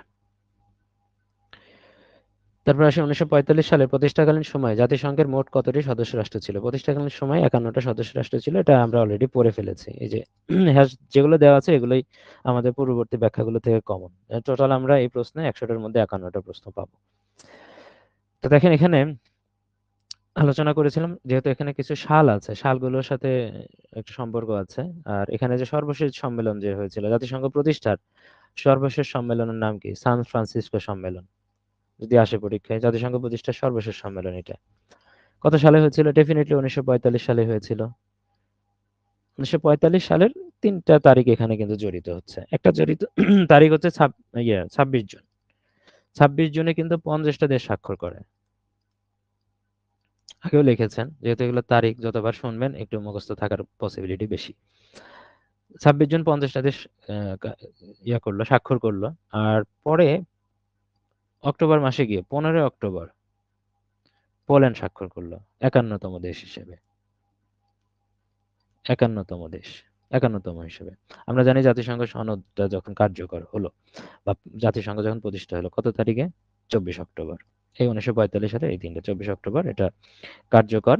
সনদটা সান ফ্রান্সিসকো সম্মেলনে যে জাতিসংঘ সনদটা এটা কার্যকর করা হলো। এই কার্যকর করার মাধ্যমে কিন্তু এটা প্রতিষ্ঠিত হলো। তার মানে এই 24 অক্টোবর জাতিসংঘ প্রতিষ্ঠা হওয়ার আগে 51টা সদস্য দেশ ছিল। তাহলে এখান থেকে তিনটা তারিখ গুরুত্বপূর্ণ। যদি বলা হয় পোল্যান্ড জাতিসংঘের সদস্য হিসেবে কত তারিখে জাতিসংঘ সনদে স্বাক্ষর করে? 15 অক্টোবর। আর সান ফ্রান্সিসকো সম্মেলনে 50টা দেশ কত তারিখে স্বাক্ষর করে? সেটা 26 জুন। সর্বশেষ সম্মেলন কিন্তু ছিল এই সান ফ্রান্সিসকো সম্মেলনে। ওকে, তারপর আসেন সর্বপ্রথম কোথায় ওপেকের সদর দপ্তর স্থাপিত হয়? ওপেক বরাবরই এটা ইম্পর্টেন্ট ছিল, মানে একদম প্রাচীনকালের প্রতিষ্ঠাকালীন তথ্যগুলো দিয়েও গুরুত্বপূর্ণ, সাম্প্রতিক তথ্যগুলো দিয়েও গুরুত্বপূর্ণ। সর্বপ্রথম কোথায় ওপেকের সদর দপ্তর স্থাপিত হয়? Organisation of petroleum exporting countries. এই ওপেক প্রতিষ্ঠিত হয় কত সালে? 1960 সালে। আর কোথায় প্রতিষ্ঠা হয়? প্রতিষ্ঠিত হয় বাগদাদে। খেয়াল করেন, ইরাকের বাগদাদে। তিনটা জায়গার নাম জড়িত, প্রতিষ্ঠিত হলে ইরাকের বাগদাদে। তারপরে এটার উদ্যোক্তাকে, প্রতিষ্ঠার উদ্যোক্তা একজন থাকতে হবে। উদ্যোক্তা দেশ হলো ভেনেজুয়েলা। ভেনিজুয়েলা হচ্ছে উদ্যোক্তা, উদ্যোক্তা দেশ হচ্ছে ভেনেজুয়েলা। আর এরপরে যে বিষয়টা, যে বর্তমান সদর দপ্তর জানি আমরা ভিয়েনা, অস্ট্রিয়া। তাহলে সর্বপ্রথম কোথায় সদর দপ্তর স্থাপিত হয়? আমরা কিছুক্ষণ আগে একদম প্রথম প্রশ্ন যেরকম ভাবে নেটোর 3টা সদর দপ্তর পড়েছি, এখানেও ঠিক কিন্তু সেইভাবেই কিন্তু মানে প্রথম সদর দপ্তর হলো এই জেনেভা। এটা হচ্ছে সর্বপ্রথম, প্রথম। আর এই ভিয়েনা, অস্ট্রিয়া এটা হচ্ছে বর্তমান সদর দপ্তর। এখান থেকে এটা পাইলাম। আর এই যেখানে বাগদাদ আছে, এই বাগদাদে কিন্তু প্রতিষ্ঠা হয়, যেটা আমরা লিখলাম। আর উদ্যোক্তা হচ্ছে ভেনেজুয়েলা। আর এই সদস্য কি? যদি সদস্যের দিকে আমরা যাই, 5টা সদস্য ছিল হলো প্রতিষ্ঠার সময়। প্রতিষ্ঠাকালীন কোনগুলো ছিল ওগুলো আমরা এর আগে পড়েছিলাম, ওগুলো এখন আর দরকার নেই। এখন মূলত বর্তমান সদস্যের দিকে যাব। 12টা সদস্য কিন্তু বর্তমানে হয়েছে। সর্বশেষ 1 জানুয়ারি 2024 কিন্তু অ্যাঙ্গোলা এখান থেকে বের হয়ে যায়। অ্যাঙ্গোলা এখান থেকে কিন্তু বের হয়ে যায় অ্যাঙ্গোলা। এখন আহ, যে দেশগুলো বের হয়ে গেছে এখন পর্যন্ত অ্যাপেক থেকে, এগুলো কিন্তু 4টা দেশ আছে মোটামুটি। অ্যাঙ্গোলা আছে, তার আগের বছর ইকুয়েডর গেছে, তার আগের বছর কাতার গেছে, তার আগে আগের বছর বলতে এইভাবে যদি সিনিয়রিটি ধরি একদম তারও আগে গেছে হচ্ছে ইন্দোনেশিয়া। এই 4টা দেশ কিন্তু ত্যাগ করে। যদি বলা হয় যে কোন দেশ ওপেক ত্যাগ করেছে, সেটা মনে রাখতে পারেন, একাই। একাই ওপেক ছেড়ে চলে গেছে। তাহলে কি হইতে পারে এখান থেকে? অ্যাঙ্গোলা, তারপরে কাতার, কা। আর দুইটা হলো দিয়ে, একটা হলো ইকুয়েডর, একটা হলো ইন্দোনেশিয়া। ইন্দোনেশিয়া, ইকুয়েডর, ইন্দোনেশিয়া, এই 4টা দেশ কিন্তু এই অ্যাঙ্গোলা কিন্তু সর্বশেষ 2024 সালে বের হয়ে যায়। 2024 সালের 1 জানুয়ারিতে কিন্তু বের হয়ে যায়। এগুলো সবচেয়ে বেশি গুরুত্বপূর্ণ আলোচনা ছিল। তারপর আসেন ফকেটিং কোন দেশের আইনসভা? ফকেটিং হচ্ছে ডেনমার্কের আইনসভার নাম। আর এখানে আর নরওয়ের আইনসভা আছে স্টার্টিং, ইম্পর্টেন্ট, যেগুলো ইম্পর্টেন্ট আর কি। হ্যাঁ, সবগুলো এমনি বলার দরকার নেই, স্টার্টিং আছে। তারপর সুইডেনের আছে, আইনসভার নাম হচ্ছে রিক্সড্যাক। এগুলো গুরুত্বপূর্ণ। ফিনল্যান্ডের আছে মানে এগুলো দরকার নাই, এডুস্কোটা আছে দরকার নেই। এই তিনটা ফকেটিং, ডেনমার্ক, স্টার্টিং, নরওয়ে, আর সুইডেন হচ্ছে রিক্সড্যাক। এটা পড়ে ফেলেন। যুক্তরাষ্ট্রে যুক্তরাষ্ট্রের রপ্তানি বাণিজ্যের বৃহত্তম বাজার কোথায়? যুক্তরাষ্ট্র কোথায় মোটামুটি রপ্তানি করে থাকে এটা বলছে। বৃহত্তম বাজার যদি একক দেশ হিসেবে থাকে, একক দেশ হিসেবে থাকলে তাহলে হবে কানাডা একক দেশ হিসেবে যদি থাকতো, যদি বলা থাকতো একক দেশ, যেহেতু এখানে একটা ইউরোপীয় ইউনিয়নের কথা বলছে, সমস্ত ইউরোপীয় ইউনিয়ন মিলে সবচেয়ে বড় বাজার কিন্তু যুক্তরাষ্ট্রে এটাই হচ্ছে। ইউরোপীয় ইউনিয়ন থাকার কারণে এটা রাইট অ্যান্সার। ঠিক আছে, ইউরোপীয় ইউনিয়ন যেহেতু আছে সব দেশগুলো, আর যদি একক দেশ বলতো, একক দেশ হিসেবে রপ্তানি বাণিজ্যের বৃহত্তম বাজার কোনটা, সেটা হচ্ছে কানাডা। খেয়াল রাখবেন এটা। তারপরে এই আন্তর্জাতিক বিষয়াবলী সর্বশেষ প্রশ্ন, কোজিবিয়ার একটি কি? কোজিবিয়ার আন্তর্জাতিক বিষয়াবলীর সাথে সম্পর্কিত। যদি কোজিবিয়ার বিষয়গুলো, এটা কম্পিউটারের মধ্যে অনেকে দিয়ে দেয়, কারণ এটা হ্যাকার গ্রুপ কম্পিউটারের সাথে যেতে পারে।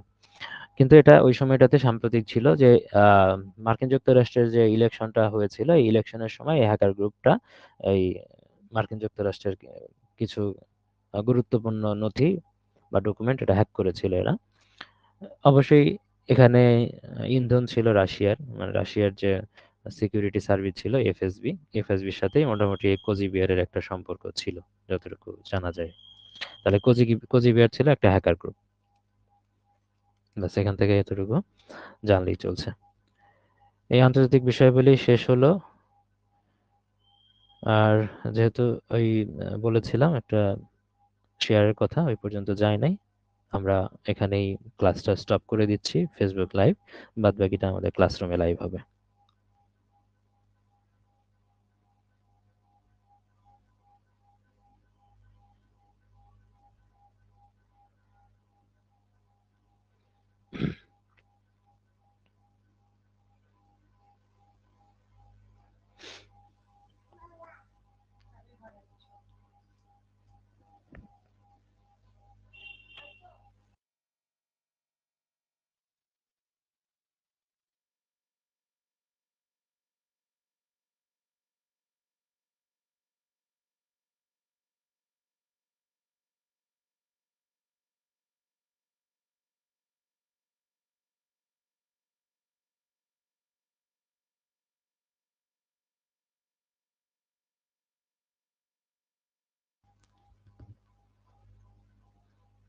আচ্ছা, এরপরে আমাদের বাংলাদেশ বিষয়াবলী শুরু হবে।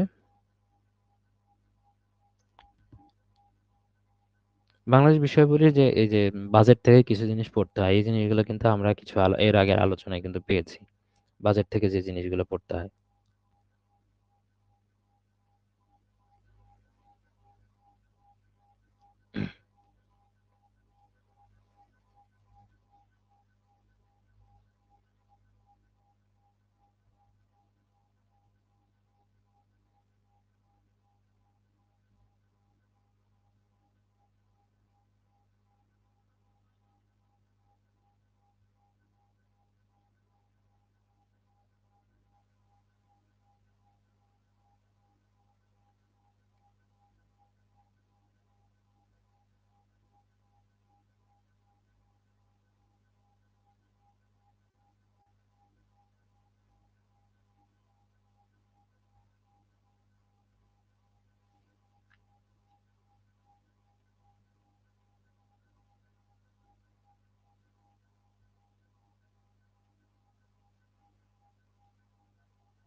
দেখেন, কোনো সমস্যা নাকি? অ্যাপে কেউ নাই যে? হ্যালো?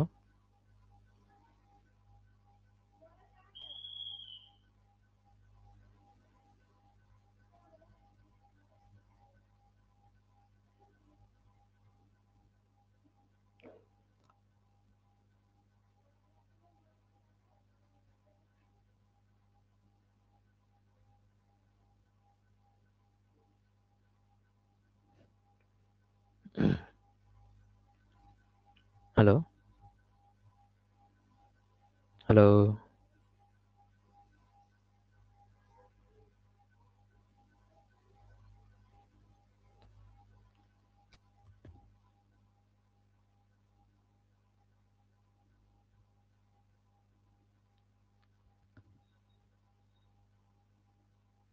অ্যাপে কি কোনো সমস্যা হয়েছে নাকি?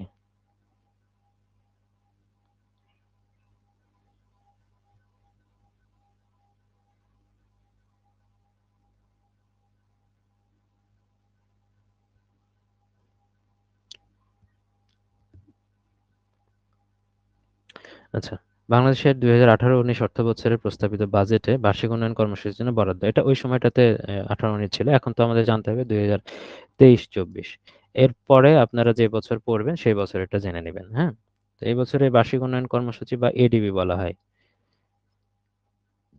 এডিবিতে কতগুলো বরাদ্দ ছিল? 2,63,000 কোটি টাকা। ঠিক আছে, এটা জেনে নেবেন, এর প্রত্যেক বছরে আপডেট কিন্তু জেনে নিতে হবে এখান থেকে। তারপর বাংলাদেশের 2018-19 অর্থ বছরে বাজেটে বিজিডিবির প্রক্ষেপিত প্রবৃদ্ধির হার কত? এটা কিন্তু আমরা গতদিনে পড়েছি এর আগে। 2023-24 হলো জিডিপির লক্ষ্যমাত্রা হচ্ছে 7.5%। 7.5% এটা কিন্তু ছিল।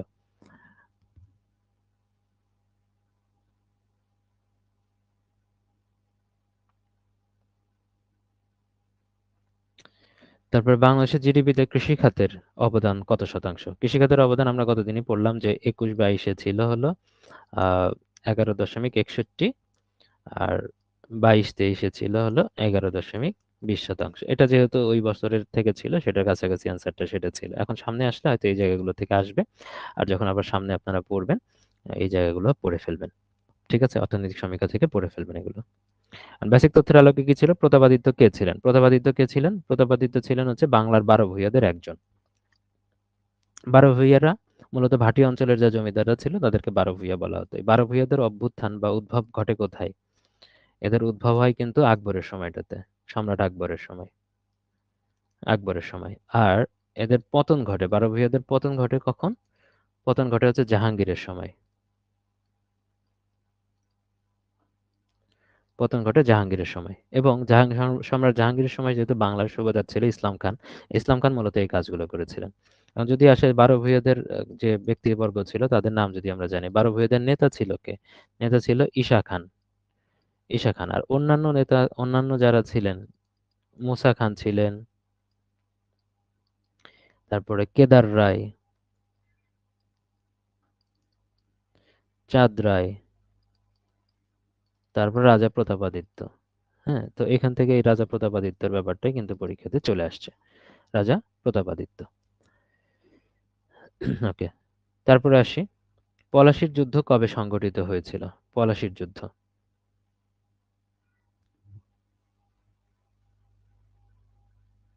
দেখেন, পলাশির যুদ্ধ কবে সংঘটিত হয়? আমরা জানি যে জুন 23, 1757 সালে এই পলাশির যুদ্ধটা সংঘটিত হয়। কোথায় হয়েছিল? পলাশির আম্রকাননে। এটা কোন নদীর তীরে? ভাগীরথী নদীর তীরে। যদি কখনো আসে, ভাগীরথী নদীর তীরে। নদীর তীরে। আর এই রাজার পক্ষে যুদ্ধ করেছিলেন কে? রাজার পক্ষে, নবাবের পক্ষে, নবাব সিরাজউদ্দৌলার পক্ষে কে ছিলেন? পক্ষে ছিলেন হলো মীর মদন, মোহনলাল, আর ফরাসি সেনাপতি ছিলেন সানফ্রে। ফরাসি সেনাপতি সানফ্রেও কিন্তু এই নবাবের পক্ষে কিন্তু যুদ্ধ করেছিলেন, সানফ্রে। এটা। আর বিপক্ষে বা বিশ্বাসঘাতক কে ছিলেন? বিপক্ষে ছিল বা বিশ্বাসঘাতক কে ছিল? এটা মীর জাফরের নাম আমরা জানি সবাই। মীর জাফর, রায়দুল্লভ, জগৎ শেঠ, আর উমিচাঁদ। এরা বিশ্বাসঘাতক ছিল বা আহ, নবাবের বিপক্ষে যুদ্ধ করেছিল। হ্যাঁ, এই বঙ্গভঙ্গ রদ কোন সালে হয়? 1911 সালে হয়, বহুবার পড়েছি, 11 সালের 12ই ডিসেম্বর। 12ই ডিসেম্বর। বঙ্গভঙ্গ এবং বঙ্গভঙ্গ রদের সাথে যা যা তথ্য, এগুলো আগেও পড়েছি, এগুলো আর এখানে আলোচনা করলাম না। মুজিবনগর সরকার কখন গঠিত হয়? মুজিবনগর সরকার গঠিত হয় 10 এপ্রিল 1971-এ। আর শুধু এখানে মুজিবনগর সরকারই গঠিত হয় না, আমরা জানি যে স্বাধীনতার ঘোষণাপত্র এটাও কিন্তু গৃহীত হয় 10 এপ্রিলে। স্বাধীনতার ঘোষণাপত্র আলোচনা হয়েছে, কিন্তু এগুলো যেন কোনো সময় ভুল না হয়। ঘোষণাপত্র গৃহীত হয়, এটা 10 এপ্রিল। আর এর সাথে হচ্ছে 17 এপ্রিল হচ্ছে কি হয়? মুজিবনগর সরকার শপথ নেয়। হ্যাঁ, শপথ নেয় আর স্বাধীনতার ঘোষণাপত্র পাঠ। তাহলে একটা হলো ঘোষণাপত্র পাঠ, যেটা ওখানে হইলো, আর প্লাস এই মুজিবনগর সরকার যেটা গঠিত হলো সেটা হচ্ছে তারা শপথ নেয়, শপথ গ্রহণ। আচ্ছা, শপথ তো গ্রহণ করবে, মুজিবনগর সরকার গঠিত হলো, কিন্তু এই যে মুজিবনগর সরকার গঠনের পরে মন্ত্রিসভার যে নাম ঘোষণা করা, যে কে কোন মন্ত্রিসভার দায়িত্বে থাকবে, সেটা কিন্তু করা হয়েছিল এই 12ই এপ্রিলে। তো তাহলে এটা একটা মেইন, এখানে আর অন্যতম একটা বিষয় আছে যে মন্ত্রিসভার নাম ঘোষণা। সেই নাম ঘোষণা কত সালে করা, কত তারিখে? 12 তারিখে নাম ঘোষণা হলো, পরে 17 তারিখে সবাই শপথ গ্রহণ করেছিল। মুক্তিযুদ্ধের সময় নৌ কমান্ড গঠিত হয় কোন সেক্টর নিয়ে? নৌ কমান্ড গঠিত হয় হচ্ছে 10 নম্বর সেক্টর নিয়ে, আমরা জানি। আর নৌ কমান্ড এটা কিন্তু গঠিত হয়েছিল 13ই মের দিকে, 13ই মে 1971-এ প্রথম যে নৌ কমান্ড গঠিত হলো। কোথায় গঠিত হয়েছিল? ওই যে পলাশী যুদ্ধ কোথায় হয়েছে? ভাগীরথী নদীর তীরে। তো ঠিক ওই পলাশীর ভাগীরথী নদীর তীরে এটা গঠিত হয়েছিল, নদীর তীরে।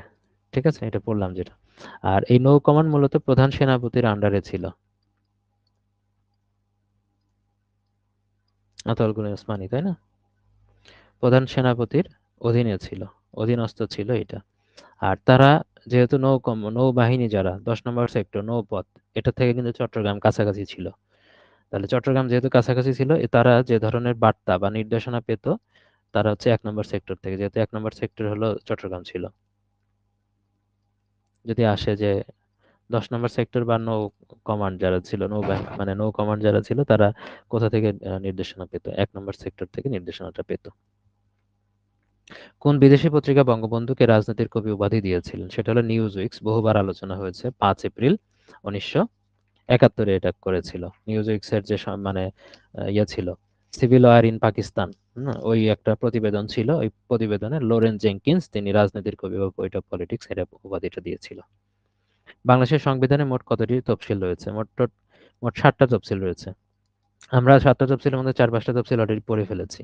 যদি আমরা প্রথম থেকে একটু রিভিউ করি, প্রথম তফসিল, এখানে বলা আছে অন্যান্য বিধান সত্ত্বেও কার্যকর আইন।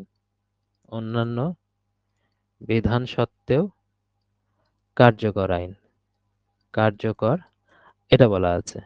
তবে এটা সংবিধানের 47 নম্বর অনুচ্ছেদে বলা আছে। যদি আসে যে কোন তফসিলটা কোন নম্বর অনুচ্ছেদে বলা আছে, 47 নম্বরে। দ্বিতীয় তফসিল যেটা ছিল সেটা বিলুপ্ত হয়ে গেছে, সেটা বিলুপ্ত করা হয়েছে। আসলে যেটা বিলুপ্ত করা হলো সেখানে আসলে কি নিয়ে কথা বলা ছিল? রাষ্ট্রপতি নির্বাচন নিয়ে। এখন তো রাষ্ট্রপতি নির্বাচন হয় না, আগে হতো, এই জন্য এই তফসিলটা বিলুপ্ত হয়েছে। তো এখানে কোনো অনুচ্ছেদ নেই এই জন্য। আর তৃতীয় তফসিল এটা খুব গুরুত্বপূর্ণ, কারণ এই যে শপথ ও ঘোষণা, যারা নতুন মন্ত্রিসভায় জয়েন করে বা হচ্ছে যারা সংসদ সদস্য নির্বাচিত হয়, তারা তো শপথ গ্রহণ করে। এই শপথ গ্রহণটা আসলে এর সাথে রিলেটেড। হ্যাঁ, শপথটা রিলেটেড। তাহলে শপথ ও ঘোষণা, এই শপথ এবং ঘোষণা এটা 148 নম্বর অনুচ্ছেদ অনুসারে নেয়। 148 নম্বর অনুচ্ছেদ, এই পাশে গুলো অনুচ্ছেদ লিখেছি। তারপরে চতুর্থ হচ্ছে ক্রান্তিকালীন এবং অস্থায়ী বিধানাবলী। ক্রান্তিকালীন ও অস্থায়ী বিধানাবলী, এটা 150-এর 1 নম্বর অনুচ্ছেদ। 150-এর 1।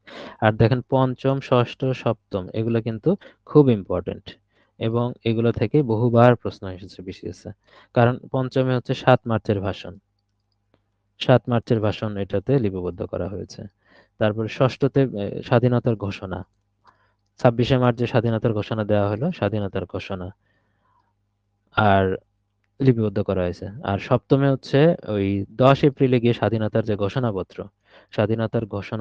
এটা কিন্তু সপ্তম তফসিলে লিপিবদ্ধ করা হয়। এই সবগুলোই 150-এর 2 নম্বর অনুচ্ছেদে আন্ডারে আছে।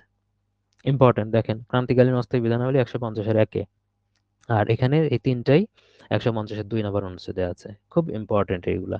এতদিন তো এই জায়গা থেকে আসছে, তাহলে অনুচ্ছেদ নাম্বার দিয়েও তো কিন্তু পরীক্ষা আসতে পারে।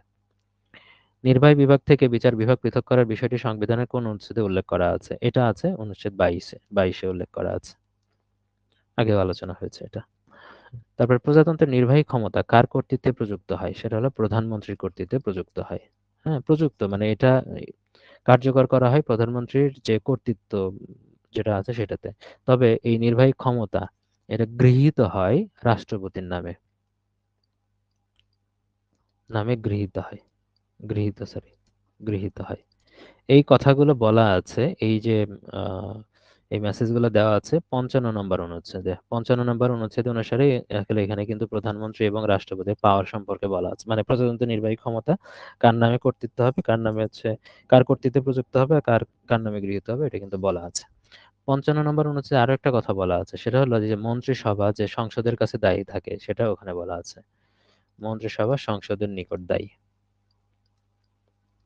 এটা কিন্তু এখানে বলা আছে, এটা খেয়াল রাখবেন।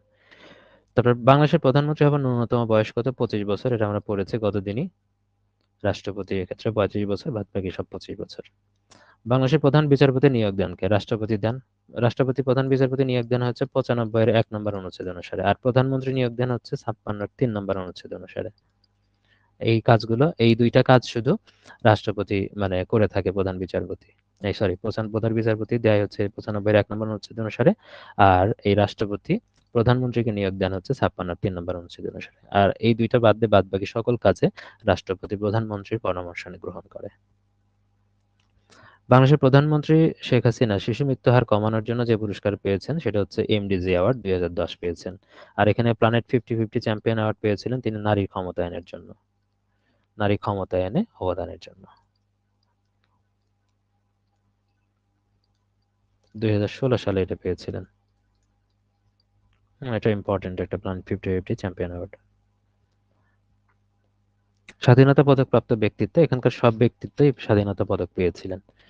ঠিক আছে, বিভিন্ন সময় পেয়েছিলেন, তো এটা এই জন্য সঠিক অ্যান্সার নাই এখানে। এই 16টা প্রশ্ন ছিল বাংলাদেশ বিষয়াবলীর মধ্যে। বাংলাদেশ বিষয়াবলীর প্রশ্ন এই 16টাই ছিল। অন্যান্য মানে সাবজেক্টগুলোতে আসলে প্রশ্ন বেশি ছিল। দেখেন, তারপর বাংলা ভাষা এবং সাহিত্য, এটা সাহিত্য অংশ থেকে খুব কম প্রশ্ন এসেছে, বেশি প্রশ্ন আসে নাই। রবীন্দ্রনাথ ঠাকুর রচিত কৌতুক নাটক হচ্ছে, রবীন্দ্রনাথ ঠাকুরের কৌতুক নাটক কোনটা? সেটা হলো বইখণ্ডের খাতা। তার আরো কিছু কৌতুক কৌতুক নাটক আছে বা প্রহসনমূলক নাটক। কৌতুক নাটক মানে কি? প্রহসনমূলক নাটক। কৌতুক নাটক এখানে বলেছে।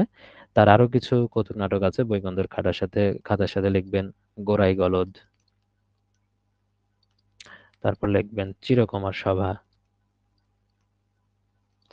এগুলো কিন্তু রবীন্দ্রনাথ ঠাকুরের কৌতুক নাটকের মধ্যে পড়বে। ঠিক আছে, বাদ বাকি জামাই বাড়ি, এটা আপনারা জানেন, এটা কার প্রহসন পড়েছেন? দীনবন্ধু মিত্র।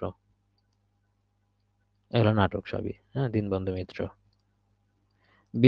এটা পড়েছেন। বিবাহ বিভ্রাট পড়েন নাই, হিতে বিপরীত পড়েন নাই, এটা পড়ে ফেলবেন এগুলা। হুম, ইম্পর্টেন্ট অপশনগুলো ইম্পর্টেন্ট এগুলা।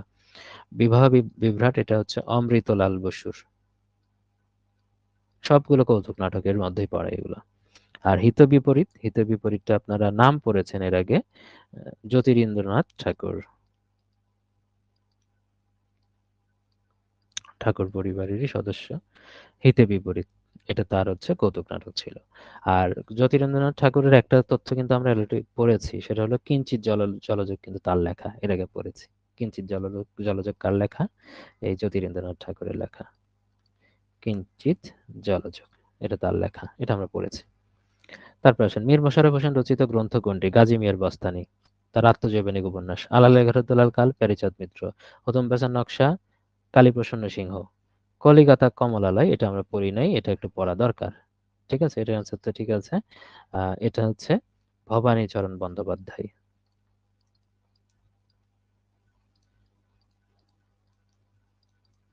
ভবানীচরণ বন্দ্যোপাধ্যায়।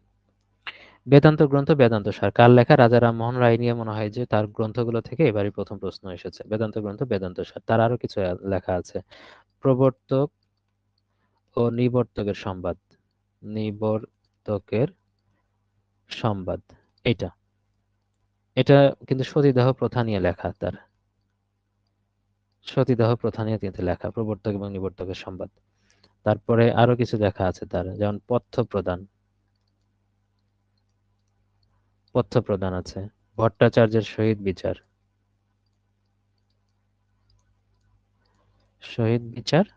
আর একটা আছে গোস্বামীর শহীদ বিচার। আর এর বাইরে সবকিছুর বাইরে যেটা ইম্পর্টেন্ট, তার যে ব্যাকরণ গ্রন্থ, প্রথম বাঙালি হিসেবে যে ব্যাকরণ গ্রন্থ রচনা করেছেন, সেই ব্যাকরণ গ্রন্থের নাম কি? গৌড়ীয় ব্যাকরণ। প্রথম বাঙালি হিসেবে, এটা আপনারা পড়েছেন। এটা বাদ বাকি অপশনগুলো যাচ করার দরকার নেই, এগুলো অপশন নিয়ে আর আগেও কথা হয়েছে। মুক্তিযুদ্ধ ভিত্তিক উপন্যাস আগুনের পরশমণি কার লেখা? আমরা জানি হুমায়ুন আহমেদের লেখা। হুমায়ুন আহমেদের আরো কিছু মুক্তিযুদ্ধ ভিত্তিক উপন্যাস আছে, সেগুলো কি আছে? শ্যামল ছায়া, খুব গুরুত্বপূর্ণ। শ্যামল ছায়া। তারপরে আছে অনিল বাগচির একদিন, খেয়াল করেন এগুলা। তারপরে আছে হলো জ্যোৎস্না ও জননীর গল্প। জ্যোৎস্না ও জননীর গল্প, সূর্যের দিন, সৌরভ। আমরা মোটামুটি এই প্রথম চারটা সবাই পড়েছি। আগুনের পরশমণি, শ্যামল ছায়া, অনিল বাগচির একদিন, জ্যোৎস্না ও জননীর গল্প, এই চারটা সবচেয়ে বেশি গুরুত্বপূর্ণ গুলো আগে লিখেছি। তবে সূর্যের দিন, এই যে সৌরভ। বাদ বাকি দেখেন আমরা মোটামুটি বিভিন্ন সময়, যেমন গতদিনও একটা পড়েছিলাম, প্রিয়তম মানে প্রিয়তম একটা প্রশ্ন ছিল না হারুন হাবিবের, যে প্রিয় যোদ্ধা প্রিয়তম, ওটাও কিন্তু ছিল মুক্তিযুদ্ধ ভিত্তিক উপন্যাসের মধ্যে। আর তিস্তামা বিস্তৃতি পড়েছি। শওকত ওসমানের গুলো জানি, সৈয়দ শামসুল হকেরটাও জানি। যেরকম ভাবে প্রিয়তম, প্রিয় যোদ্ধা প্রিয়তম হারুন হাবিবের, ওটা মুক্তিযুদ্ধ ভিত্তিক উপন্যাস, ওর মধ্যে কিন্তু ক্যাটাগরি করেছে। এখানে আরো একটা ব্যক্তিত্ব আছে আমজাদ হোসেন, তারও কিন্তু মুক্তিযুদ্ধ ভিত্তিক উপন্যাস আছে। হ্যাঁ, আমরা যেগুলো একটু অখ্যাত, অখ্যাত থেকেও কিন্তু পরীক্ষায় আসে মুক্তিযুদ্ধ ভিত্তিক উপন্যাস হওয়ার কারণে। অবেলায় অসময়, এই অখ্যাত কিন্তু অনেক কিছু আমরা প্রশ্ন সলভের মাধ্যমে কিন্তু পড়েছি, কিন্তু যখন আমরা রেগুলার পড়াশোনা করি তখন কিন্তু এগুলো সম্ভব হয় না, পড়া হয় না, টাচে থাকে না। তাহলে অবেলায় অসময় এটা আমজাদ হোসেনের লেখা। এদের বাদ বাকিগুলো যদি দেখি, শওকত ওসমান আমরা লিখেছিলাম জাহান্নামতে বিদায়, নেকড়ে অরণ্য, দুই সৈনিক, জলাঙ্গি, এগুলো পড়েছি। তারপর সৈয়দ শামসুল হকের পড়েছি নিষিদ্ধ লবান, নীল দংশন, ত্রাহি। নিষিদ্ধ লবান বারবারই আমরা পড়ি। নিষিদ্ধ লবান আছে, নীল দংশন আছে, ত্রাহি আছে, এগুলো।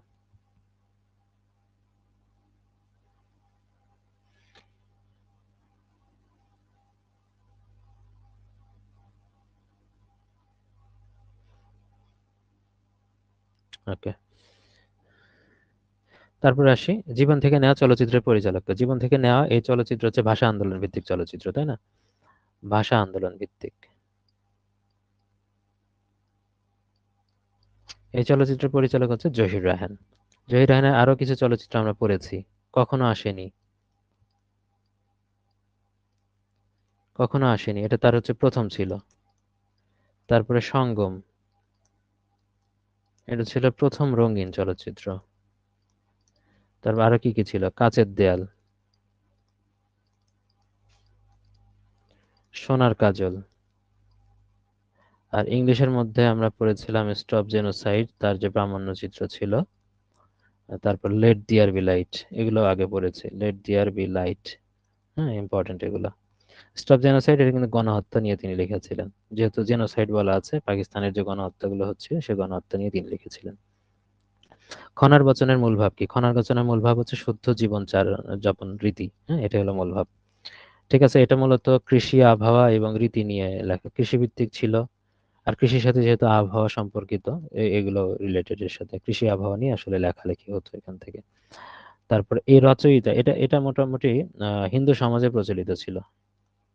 খনার বচন হিন্দু সমাজে প্রচলিত। আর এখান থেকে এই যে খনা ব্যক্তিটা, খনার বচন, একটা তো অবশ্যই ব্যক্তির নাম। তাহলে এই ব্যক্তির নাম, প্রকৃত নাম কি ছিল? রচয়িতার প্রকৃত নাম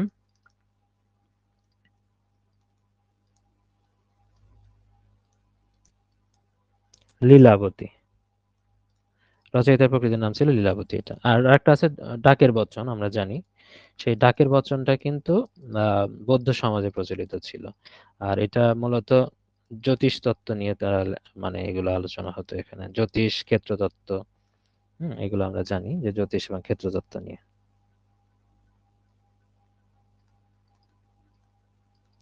তো এটা খনার বচন। খনার বচনে শুদ্ধ জীবনযাপন রীতি নিয়ে আসলে যে কথাগুলো ছিল, কাঁচাই না নোয়ালে বাস, পাকলে করে ঠাস ঠাস। তো এই বিষয়গুলো থেকে আমরা শিক্ষা নিয়ে কিন্তু শুদ্ধ জীবনযাপন করতে পারতো চাইলে। জীবনানন্দ দাশকে নির্জনতম কবি বলে আখ্যায়িত করেছেন কে? সেটা করেছেন কে? বুদ্ধদেব বসু। আর তাকে তো আরো কিছু নাম ধরে, মানে কিছু উপাধি ছিল, যেরকম তাকে বলা হতো ধূসরতার কবি, তিমির হননের কবি, রূপসী বাংলার কবি, জনবিচ্ছিন্ন কবি, প্রকৃতির কবি, এগুলো বলা হতো। আর এর সাথে আরেকটা রিলেটেড হচ্ছে রবীন্দ্রনাথ ঠাকুর, তার যে কবিতা আছে ধূসর পাণ্ডুলিপি কাব্যগ্রন্থ,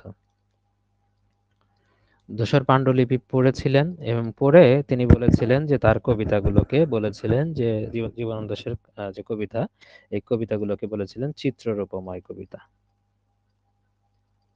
চিত্ররূপময় বলেছিলেন। এই কথাটা কে বলেছিলেন? এই রবীন্দ্রনাথ ঠাকুরই বলেছিলেন। সেটা ধূসর পাণ্ডুলিপি পড়ে, ঠিক আছে? বেগম রোকেয়া সাখাওয়াত হোসেন রচিত গ্রন্থ কোনটি? গতদিন এটা আলোচনা হয়েছে, পদ্মরাগ। এখানে অপশনগুলোর মধ্যে পদ্মরাগ। বাঁধনহারা কাজী নজরুল ইসলামের কোন ধরনের রচনা? আগেও আলোচনা হয়েছে, উপন্যাস। ঠিক আছে, এটা পত্রোপন্যাস, ধরনের দিক থেকে পত্রোপন্যাস। এখানে 18টা পত্র রয়েছে, আর এটা মুসলিম ভারত পত্রিকায় প্রকাশিত হয়েছে, আর চরিত্র হলো নুরুল হুদা রাবেয়া। সব আলোচনা হচ্ছে আগে। এই 9টাই ছিল ওখান থেকে। তারপরে আসেন হচ্ছে ব্যাকরণ অংশ। কোন উপসর্গটি ভিন্নার্থে প্রযুক্ত? উপনেতা, নেতার সাথে উপনেতা হয়। তারপরে উপভোগ, উপগ্রহ, উপসাগর, এগুলো সবই দেখেন সমীপ অর্থে ব্যবহার করা হচ্ছে, বা এর চেয়ে ক্ষুদ্র অর্থে ব্যবহার করা হয়। কিন্তু উপভোগের সাথে কিন্তু এরকম সম্পর্ক নাই, এনজয়। ঠিক আছে, এই জন্য ভিন্নার্থে প্রযুক্ত। দুরবস্থা শব্দটি সন্ধিবিচ্ছেদ করলে নিচের কোনটি পাওয়া যায়? আমরা জানি, এর আগে পড়েছি যে মাঝখানে যদি বিসর্গ চিহ্ন থাকে, র থাকে, রেফ থাকে, পড়েছি, ওকার থাকে, আর তালব্য শ, মূর্ধন্য ষ, দন্ত স যদি এগুলো যুক্ত বর্ণ হিসেবে থাকে, তাহলে সেটা মানে বিসর্গ সন্ধি হয়। যেহেতু মাঝখানে র আছে, তাহলে এটা বিসর্গ সন্ধি হবে। তো বিসর্গ সন্ধিটা করতে গেলে এই যে দুযোগ অবস্থা, এই নিয়মটা পড়েছি, সেটা আবার রিভিউ হলো।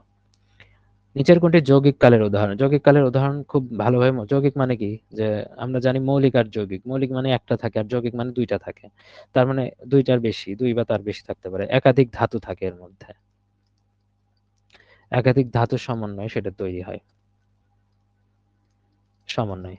আরেকটা বিষয় হলো যে এখানে যে কাল থাকে, কাল দিকে খেয়াল রাখতে হবে। টেন্স, টেন্সের মধ্যে হয়তো পারে ঘটমান, না হলে পুরাগঠিত, অর্থাৎ কন্টিনিউয়াস থাকতে পারে, নাহলে পারফেক্টের দিকে থাকতে পারে। ঠিক আছে, কন্টিনিউয়াস টেন্স। তো দেখেন, তাহলে এখানে করছিলাম, এটাও ঘটমানের মধ্যে যাচ্ছে। করেছি, পুরাগঠিত, করছি, এটাও কিন্তু কন্টিনিউয়াস এর মধ্যে যাচ্ছে। তার মানে এই তিনটে যৌগিক কালের উদাহরণ। আর করব, এটা ভবিষ্যৎ, ভবিষ্যৎটা কিন্তু, ভবিষ্যৎ কালটা কিন্তু কখনো যৌগিক কালের মধ্যে পড়বে না। তাহলে এখানে ঘটমান এবং পুরাঘটিত এই দুইটা কালের উদাহরণ পাইলে সেগুলো যৌগিক কালের মধ্যে পড়বে, আর এর বাইরে যেটা আছে সেটা যৌগিক কালের বাইরে। তাম্বলিক শব্দের সমার্থক নয় কিন্তু। তাম্বলিক মানে হচ্ছে পান ব্যবসায়ী, সহজ কথায়। সরি, তাহলে সমার্থক নয় হচ্ছে তামসিক। তামসিক, এটা তামসিক মানে কি, অন্ধকার। আর এই বারুই, পর্ণকার, পান ব্যবসায়ী, এগুলো সবই হচ্ছে কি তাম্বলিক শব্দের সমার্থক। বিভক্তির নাম শব্দকে কি বলা হয়? প্রাতিপদিক, বহুবার আলোচনা হয়েছে। তুমি তো ভারী সুন্দর ছবি আঁকো, এখানে ভারী যেটা আছে, ভারীর কারণে এটা হচ্ছে অনন্যয় অব্যয়। অনন্যয় অব্যয়ের আরো কিছু উদাহরণ আমরা পড়েছি, সেটা হলো মরি মরি কি সুন্দর প্রভাতের রূপ। এখানে মরি মরিটা হলো উচ্ছ্বাস প্রকাশে এটা আলোচনা করা হয়েছে। তারপরে আমি আজ আলবদ যাব, এখানে আলবদ। তারপরে পড়েছি ছি ছি তুমি এত নীচ, এখানে সি সিটা। তারপরে পায়ে বড্ড লেগেছে, এই যে এটা অনন্যয় অব্যয় এগুলা। তারপরে ওগো আজ তোরা যাসনি ঘরের বাহিরে, ওগো, এখানে হচ্ছে সম্বোধন করা হয়েছে। তারপর কি আপদ, লোকটা যে পিছুই ছাড়ে না, বিরক্তি অর্থে। তো কি আপদ, এগুলো অনন্যয় অব্যয়, এগুলো আমরা আগেও কিন্তু আলোচনা করেছি। কোনটি অবাদান কারক? অবাদান কারক আলোচনা হয়েছে যে কোন থেকে থেকে কোনো জায়গা থেকে যদি চ্যুত, বিচ্যুত, জাত বা ছেড়ে যাওয়া, হ্যাঁ, কোনো থেকে গৃহীত হয়, সেগুলো আসলে অপাদান কারকের মধ্যে পড়ে। তাহলে এখানে যেহেতু বলছে ট্রেন স্টেশন ছেড়েছে, একটা জায়গা থেকে ছেড়ে গেছে, এটা অপাদান কারকের মধ্যে পড়ে। আর গৃহহীনে গৃহ দাও, এটা ডেফিনেটলি সম্প্রদান কারক, গৃহ দেওয়ার কথা। জিজ্ঞাসিব জনজনে, কর্মকারক, কাকে আপনি জিজ্ঞেস করবেন? জনে জনে জিজ্ঞেস করবেন। বনে বাঘ আছে, এটা অধিকরণ কারকের মধ্যে পড়ে। এই তো। কোনটি ব্যতিহার বহুব্রীহির উদাহরণ? ব্যতিহার বহুব্রীহি বলেছে, এখানে মোটামুটি সবই ব্যতিহার বহু, মানে সবই বহুব্রীহি দিয়েছে। ব্যতিহার আমরা বহু পড়েছি এর আগে, কানাকানি, লাঠালাঠি, কোলাকুলি। তো কানাকানি দেওয়া। আর হচ্ছে অজানা হচ্ছে কি, নয় জানা যা।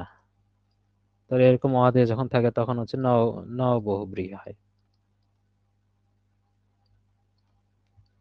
দোতলা, দোতলা আসলে এখানে মানে আমরা দোতলা, দুই তলা যার, তো সেই জায়গা থেকে আমরা চিন্তা করি দোতলা, দুই তলা যার, এটা দ্বারা হচ্ছে দোতলা ঘর হতে পারে, বাড়ি, তার মানে অন্যটা বোঝায়, এই দৃষ্টিকোণ থেকে এটা হচ্ছে। আবার এখানে কি শেষে প্রত্যয়ন্ত বহুব্রীহি বলা হয়, এটাকে প্রত্যয়ন্ত বহুব্রীহি বলা হয় কারণ শেষে প্রত্যয় আছে, আ প্রত্যয় আছে, দোতলা এই জন্য এটাকে প্রত্যয়ন্ত বহুব্রীহি বলা হয়, প্রত্যয়ান্ত বহুব্রীহি। কিন্তু দোতলা শুধু প্রত্যয়ন্ত বহুব্রীহির উদাহরণ না, এটা আরো একটা জিনিসের উদাহরণ, সেটা হলো সংখ্যাবাচক কর্মধারের উদাহরণ। পরীক্ষায় যদি আসে সংখ্যাবাচক কর্মধারয়। অপশনে যেটা থাকবে সেটা দেখে আনসার দিবেন, যদি আলাদা করে আসে কখনো। এটা এই কিছু কর্মধারয়ের ভাগ আছে সংখ্যাবাচক, দোতলা 2 আছে, এই জায়গা থেকে এটাকে সংখ্যাবাচক কর্মধারয় বলা হয়। আর 80-20, 80-তে 20, যার এটা আমরা জানি 80-20টা হলো ব্যাধিকরণ বহুব্রীহি। ব্যাধিকরণ বহুব্রীহি। আর কানাকানি, লাঠালাঠি, গোলাগুলি এগুলো তো ব্যাতি আর বহুব্রীহি। আগুন শব্দের সমার্থক শব্দ কোনটি? সর্বসূচি। আগে আলোচনা হয়েছে, অনেকবার পড়া হয়েছে। সর্বভোগ, সর্বসূচি। হ্যান্ড আউট মানে কি? হ্যান্ড আউট মানে হচ্ছে জ্ঞাপনপত্র, ব্যাস। সাধু ও চরিত্রের মূল পার্থক্য কোন কোন পদে বেশি দেখা যায়? কোন পদে বেশি দেখা যায়? সেটা হচ্ছে ক্রিয়া এবং সর্বনাম পদে। আগে আলোচনা করা হয়েছে, একবারই সবগুলো সাধু এবং চলিত ভাষার পার্থক্য লিখে ফেলেছিলাম আমরা 14 কি 15তম BCS এ, তাই না?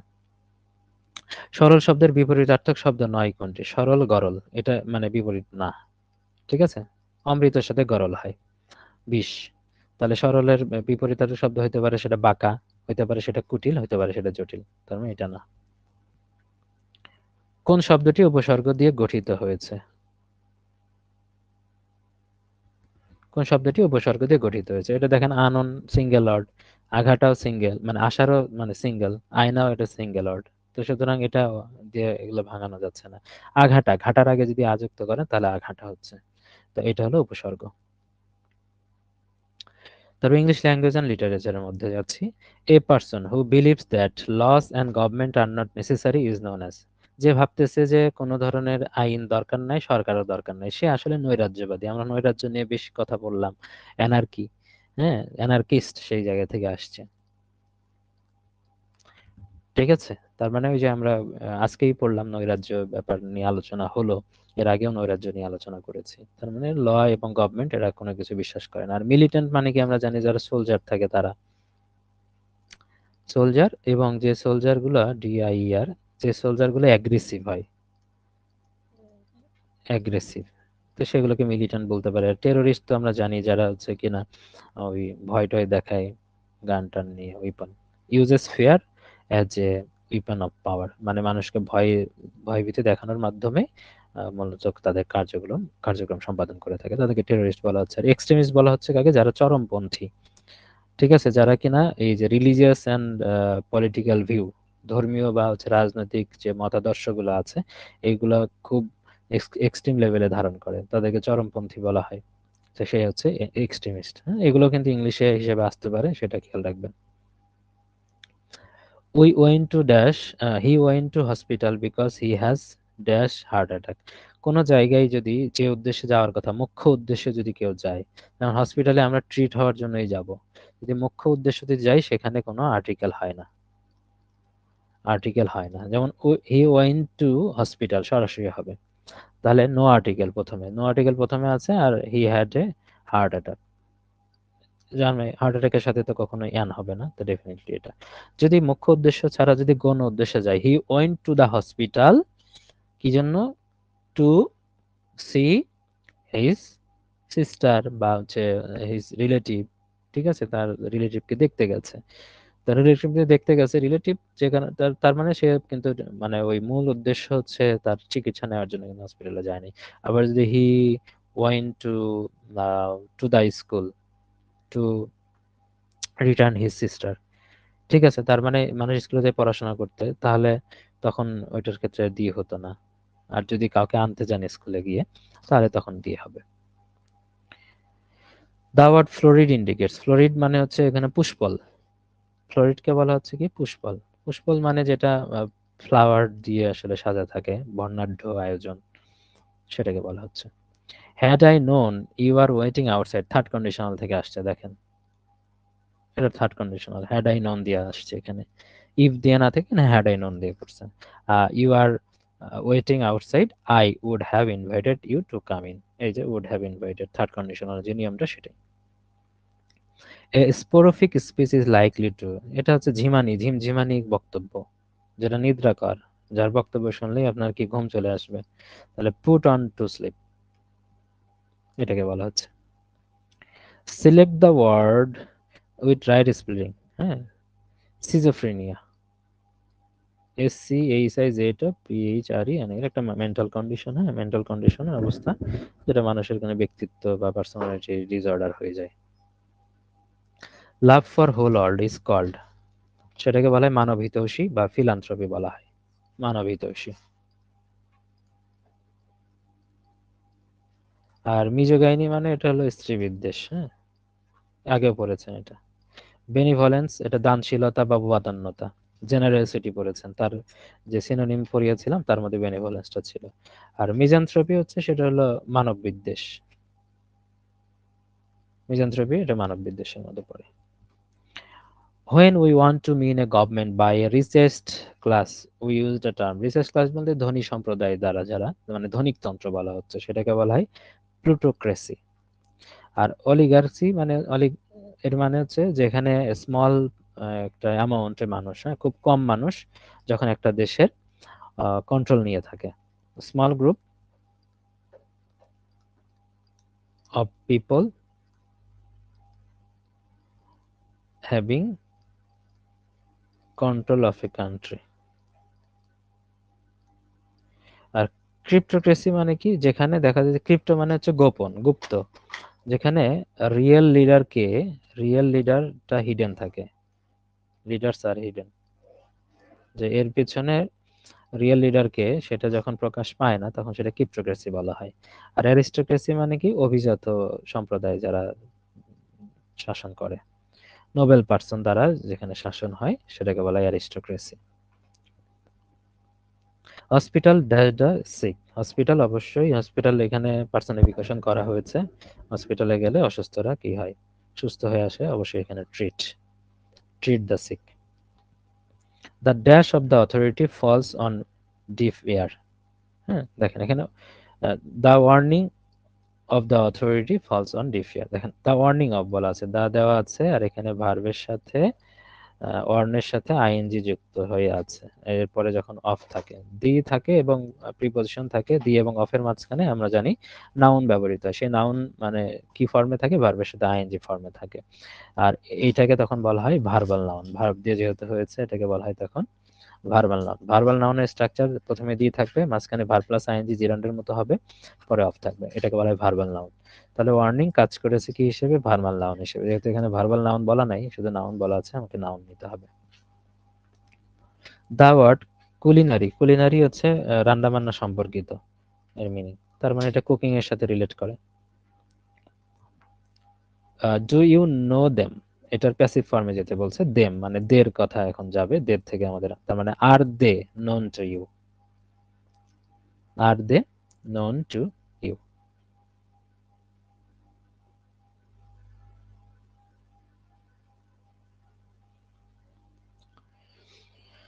প্যানাসিয়া মানে কি, যে সর্বরোগ উপশমকারী, হ্যাঁ, সেটাকে বলা হয় কিওর অল, সেটাকে বলা হয় প্যানাসিয়া। এটা কতদিন পড়েছে, প্লুরাল নাম্বার অফ ওভাম, আমরা জানি যে ইউএম থাকলে এর পরিবর্তে এ হয়, ইউএম যদি সিঙ্গুলার হয় এটা এই পাশে গিয়ে প্লুরাল হবে। তাহলে প্লুরাল ফর্ম আমরা যেরকম উদাহরণ আমরা কতদিন পড়েছিলাম, ডেটাম, ডেটাম থেকে ডাটা, তো এটা কি ওভাম থেকে ওভা, ঠিক আছে, এটা ইউএম থাকলে, শেষে ইউএম থাকলে সেখান থেকে এ নিয়ে আসতে হয় ইউএম বাদ দিয়ে। Geriatric is the branch of medicine concerning the disease and care of the old people, এর আগেও পড়েছি আমরা।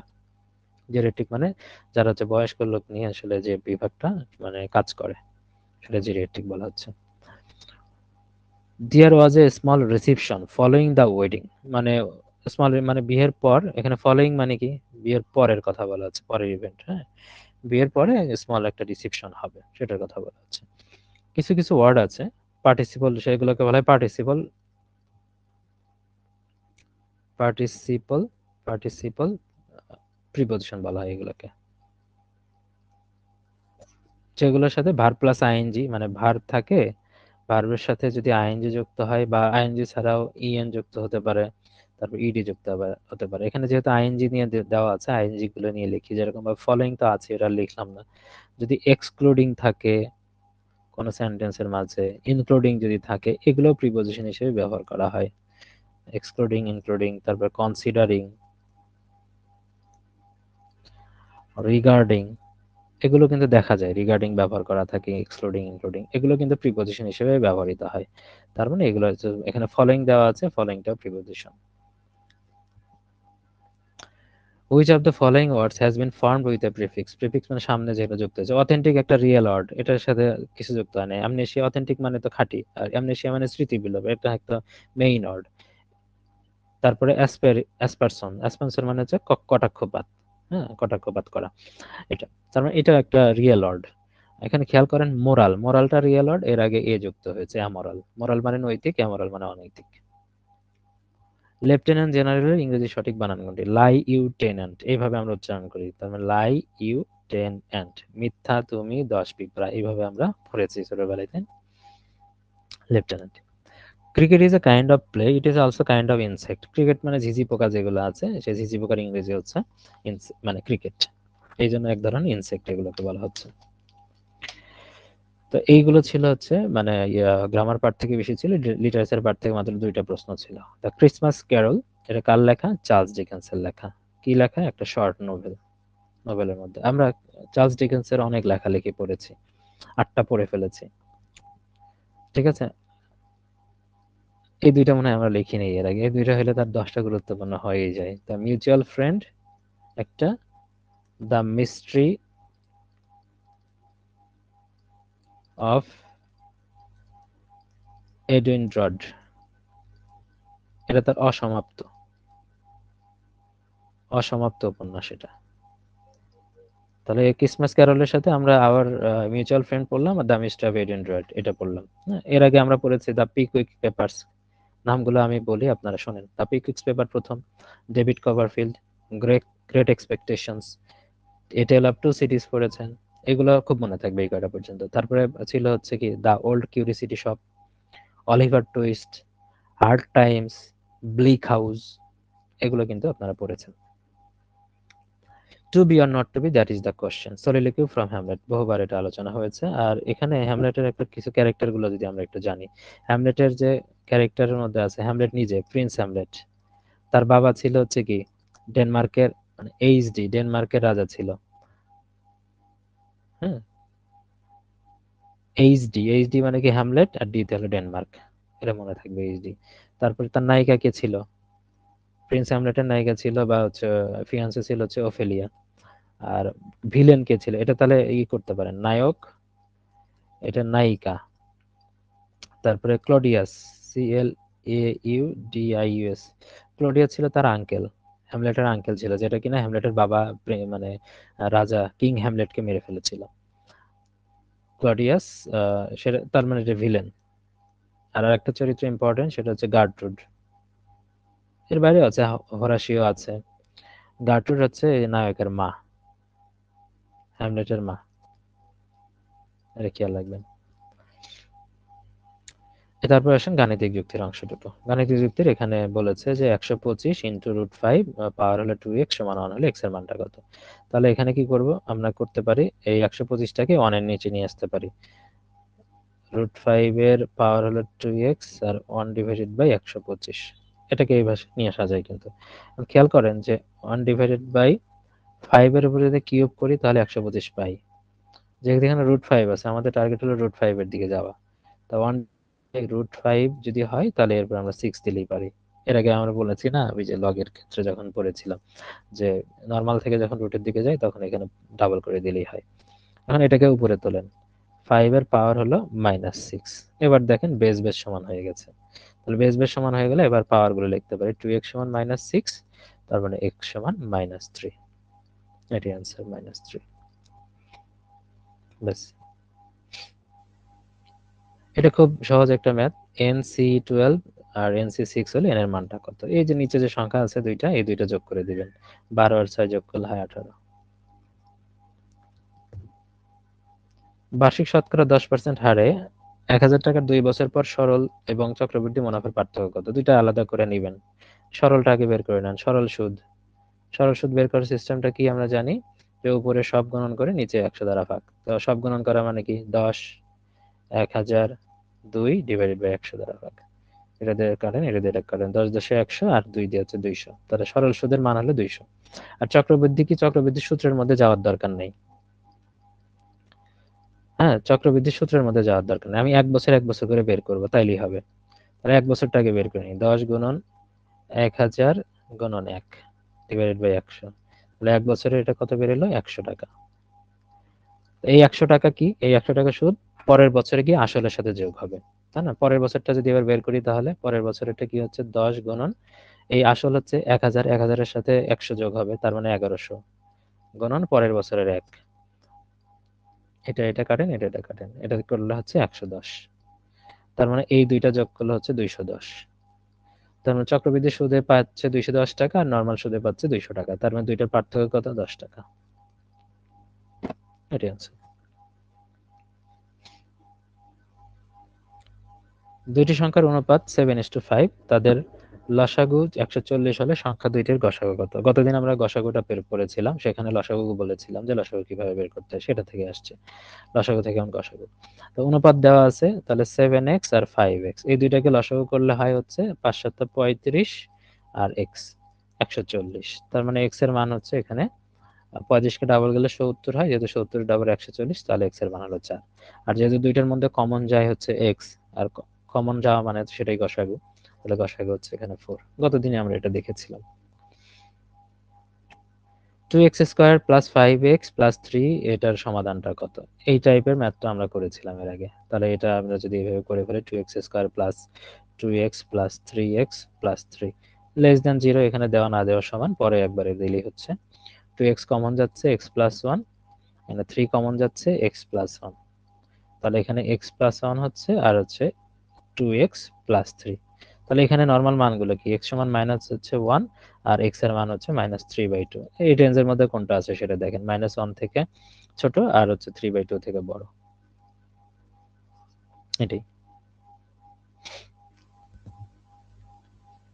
c সমান ঋণাত্মক পূর্ণ সংখ্যা বলা আছে, আর x এর মান দেওয়া আছে, x² সমান 18 দেওয়া আছে। ঋণাত্মক পূর্ণ সংখ্যার উপাদানগুলো আসলে সঠিক নাই, ঋণাত্মক বলেছে তো এটা সঠিক নাই। যদি এগুলোর প্রত্যেকটার সাথে যদি এরকম থাকতো -1, -2, -3, -4, তাহলে এখন 4 4 16 পর্যন্ত গেল, 5 যাওয়ার দরকার নেই। মাইনাস দিয়ে থাকলে তখন এটা রাইট আনসার হতো, মাইনাস নাই যেহেতু রাইট আনসার নাই। একটা আয়তক্ষেত্রের দৈর্ঘ্য 18 সেন্টিমিটার, প্রস্থ 10 সেন্টিমিটার হলে আয়তক্ষেত্রের দৈর্ঘ্য বৃদ্ধি করে যদি 25 সেন্টিমিটার করা হয়, তাহলে এটার প্রস্থ কত হলে ক্ষেত্রফলটা অপরিবর্তিত থাকবে? ও, একা একা আসছো? আসো না, একা একা আসছো, একা একা দরজা খুলে চলে আসছে।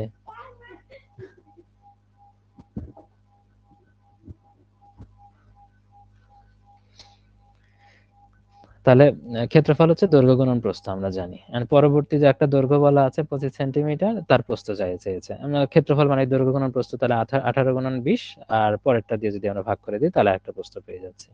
এটা ক্যালকুলেশন করলে আমরা পাবো 7.2 সেন্টিমিটার। এখান থেকে আরেকটা দিয়েছে, দেখেন আরেকটা। তো এটা কি করব? -1, সরি, -1, 1 -2x 1। তো এটাকে যেহেতু ফ্রি করতে হবে, এই জায়গাটাতে -1, এটা প্লাস, আবার -1 দেওয়া লাগছে, -2x 1 -1। তাহলে এখানে -2 হচ্ছে, -2x হচ্ছে, আবার 0 হচ্ছে। এবার যদি আপনি আহ ইয়ে করেন, 2 দ্বারা ভাগ করে দেন, তাহলে একই বিষয় হচ্ছে। তাহলে 1 হচ্ছে এখানে, -1 -x 0 হচ্ছে। এখন এখানে যেহেতু মাইনাস দিয়ে মাঝখানে মাইনাসও রাখা যাবে না, তার মানে এটাকে প্লাস করতে হবে, মানে চিহ্ন চেঞ্জ করতে হবে। চিহ্ন চেঞ্জ করলে আমরা জানি যে ডিরেকশনটা চেঞ্জ হয়ে যায়। তাহলে এইটা, তা এটা এই ফরম্যাটে আছে, 0-এর চেয়ে বড়, 1-এর চেয়ে ছোট আছে গ নম্বরে। এই ধারাটির কোন পদ 8√3 2? এটা করার জন্য আমরা ওই ধারার যে নরমাল সিস্টেম, ওই নিয়মে যাব না। এটা আমি এর আগে আপনাদের বলেছি, সিরিয়ালে লিখে যাব। দেখেন 1/√2 দেওয়া আছে, মানে এখানে এরপরে আছে 1, পরে আছে হলো √2। এবার যখন খেয়াল করেন যে অবশ্যই প্রত্যেকটাতে কিন্তু √2 দ্বারা গুণন হয়েছে। 1/√2 পরেরটাতে যখন √2 দিয়ে গুণন করবেন, উপরে √2 যাচ্ছে, √2 কেটে গিয়ে 1 হচ্ছে। এবার 1 এর সাথে যদি √2 গুণন করেন, তাহলে হচ্ছে কি √2 হচ্ছে। এবার √2 এর সাথে যদি আবার √2 গুণন করেন, তাহলে কত হচ্ছে 2। আর 2 এর সাথে যদি আবার √2 গুণন করেন, 2√2। আবার 2√2 এর সাথে যদি আবার √2 গুণন করেন, তাহলে 4 হচ্ছে। আবার 4 এর সাথে √2 গুণন করলে 4√2। আবার 4 এর সাথে 4√2 এর সাথে আবার √2 যদি দেন, তাহলে 2 মানে আবার 2 দুগুণে 4 হচ্ছে। তার মানে এখানে 2 হচ্ছে, তার মানে 8 হচ্ছে পরেরটাতে। এবার যদি 8 এর সাথে আবার √2 গুণন করেন, 8√2 হচ্ছে। এই 8√2 কোন পদ? 1 2 3 4 5 6 7 8 9 9 নম্বর পদ। বাস এইভাবে করলে মানে বেটার হবে এটা।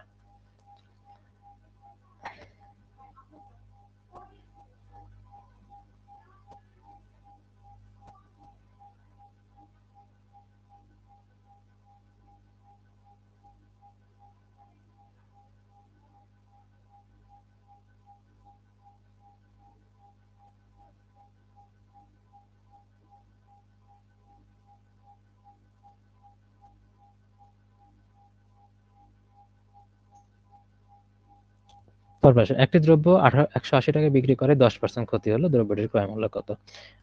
180 টাকায় বিক্রি করার পর 10% ক্ষতি হলো, তার মানে জিনিসটা আপনি কিনছিলেন 100 টাকায়, বেচছেন হলো 90 টাকায়, ঠিক আছে? আর যদি 90 টাকায় বেচছিলেন, আর যদি আপনি 180 টাকায় বেচেন, এটা বিক্রিটা, তাহলে আপনি ডেফিনেটলি জিনিসটা কিনেছিলেন 200 টাকায়। দেখেন এটার যদি ডাবল করেন, এটারও ডাবল করতে হবে, 90 ডাবল 180, 100 ডাবল 200। এটা নর্মাল সেন্স থেকে কিন্তু অ্যান্সার করা যায়, জিনিসটা কিনেছিলেন আপনি 200 টাকায়। ওটা গেল। এবার আসলে মানসিক দক্ষতার পার্টে। মানসিক দক্ষতার খুবই ইজি, মানে এটা মজার মজার ম্যাথ দিয়েছে। 2 গুণন 3, এখানে 812 লিখছে। দেখেন এবার যদি গণনা করেন, যেমন 6 হচ্ছে, 3 দুগুণে 6, এখানে 6 তো নাই, এখানে ডেফিনেটলি কিছু একটা আছে। যেমন এটা যদি আপনি প্রথমটাকে 4 দ্বারা গুণ করেন, 4 দুগুণে 8 হচ্ছে, পরে 3 4 12, এটা কিন্তু মিলে গেল। পরেরটা তো 4 দ্বারা গুণ, 4 4 16, 4 5 20, তার মানে এটাও 4 দ্বারা গুণ, 4 6 24, 4 7 28, এটা আনসার। পরেরটা করছে কি, পরেরটা সেম জিনিসই, কিন্তু এটা আবার উল্টাপাল্টা করছে। দেখেন 5 দিয়ে গুণ করছে এখানে, 5 নং 45, শুরুতে প্রথমে না লিখে শেষে লিখছে। আবার 5 7 35, শেষেরটা শুরুতে লিখছে, চেঞ্জ করে দিয়েছে। এখানেও তাই, 5 দিয়ে, 4 5 20, 3 5 15, এখানে 5 দিয়ে তাহলে লেখেন, তাহলে 5 6 30 থাকবে শেষে, 5 6 30 হচ্ছে, 30 শেষে আছে কোথায়, এখানে। আর 5 8 40 প্রথমে, তাহলে 40 30, এটা অ্যান্সার। একজন লোক এই অবস্থান থেকে হেঁটে, ধরেন এ একটা অবস্থান, এই অবস্থান থেকে হেঁটে ডান দিকে 10 ফুট গেল, 10 ফুট, অতবার বাম দিকে 20 ফুট, এইদিকে বাম দিক, বাম দিকে যদি 20 ফুট যায়, তারপর সর্বশেষ আবার বাম দিকে গেল 20 ফুট, এদিকে 20 ফুট গেল, আবার আবার সর্বশেষ বাম দিকে আবার 20 ফুট গেল, এদিকে আবার 20 ফুট আসলো, তাহলে তার এখান থেকে পৌঁছায় বি অবস্থানে গেল। তাহলে এখান থেকে এর দূরত্ব কত, এখান থেকে এখানে 10 হয়, তাহলে এখান থেকে এখানে তো টোটাল 20, তার মানে এখান থেকে আর এখানে তার পার্থক্য কত, আর 10 ফিট দূরত্ব আছে, তো ডেফিনেটলি 10 ফিট দূরত্ব। 0.4, 0.02, 0.8, এটা হচ্ছে আমরা জানি যে এটা 4 দুগুণ 8, আর 8টা 64, 64 এর আগে আমরা হিসাব করেছি। আর দশমিকের পরে 1টা 2টা 3টা 4টা 5টা সংখ্যা আছে, আর দশমিকের পরে এখানে 5টা সংখ্যা আছে। ওকে, কোন ভগ্নাংশটি বৃহত্তম? এটার সিস্টেমটা তো আমরা জানি কিভাবে করতে হয়, 3/5, তারপর 5/8, এটা ক্রস করে করে করে করতে হয়। এটা যদি আমরা ক্যালকুলেট করি, 3 8টা 24, তারপরে 5 5 25, ডেফিনেটলি এটা বড়, তার মানে এই পাশেরটা বড়। তারপরে 5/8, তারপরে 6/11, 5 11 55, তারপরে 6 8টা 48, ডেফিনেটলি এটা বড়, এটা বড় মানে 5/8 বড়। তারপরে পরেরটা করবো 5/8, 8/14, ঠিক আছে? তা 8 8টা 64, এই পাশে হচ্ছে এটা, সরি উল্টা পাশে লিখছি এটা, এটা আগে ক্রস করে লিখি। 28টা 64 হচ্ছে এই পাশে, আর 5 14 70, 70টা হলো এই পাশে, তাহলে 70টা এই পাশে, মানে 70টা বড়, মানে 5/8টা বড়। সবগুলোর মধ্যে 5/8 বড়, আগে ওইটা আপনারা দেখেছেন এইভাবে। ঘড়ির ম্যাথটা এটাই আমরা আগে করেছি, ডেফিনেটলি এটাই করেছি। আমরা জানি যে ঘন্টার সাথে হয় হচ্ছে 60 গুণন, আর মিনিটের সাথে 11 গুণন, তাহলে 11 গুণন 0 যেহেতু বলা আছে, আর 60 গুণন 8, তাহলে এখানে কত হচ্ছে 448, 480, 48 যেটা 6 480/2, মানে এটাকে ভাগ করলে 240। যেহেতু এটা 180 পার হয়েছে, তার মানে 360 থেকে মাইনাস করতে হবে, 360 থেকে মাইনাস করলে হয় হচ্ছে 120, যেহেতু 120 আনসার নাই এখানে, তাহলে 120 এটা আনসার থাকলে রাইট হতো, ঠিক আছে? 120 আনসার থাকলে এটা রাইট হতো। কোনটি মৌলিক সংখ্যা, কতদিন বলেছিলাম কি? যাক,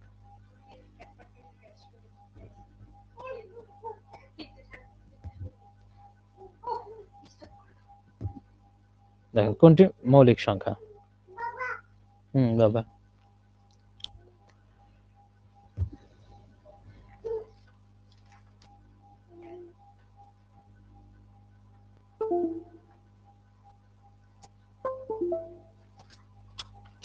মৌলিক সংখ্যার ক্ষেত্রে দেখেন গতদিন বলেছিলাম যে 200-র উপরে যেটা আমরা শিখেছিলাম ওটা কিন্তু খুব জটিল ছিল।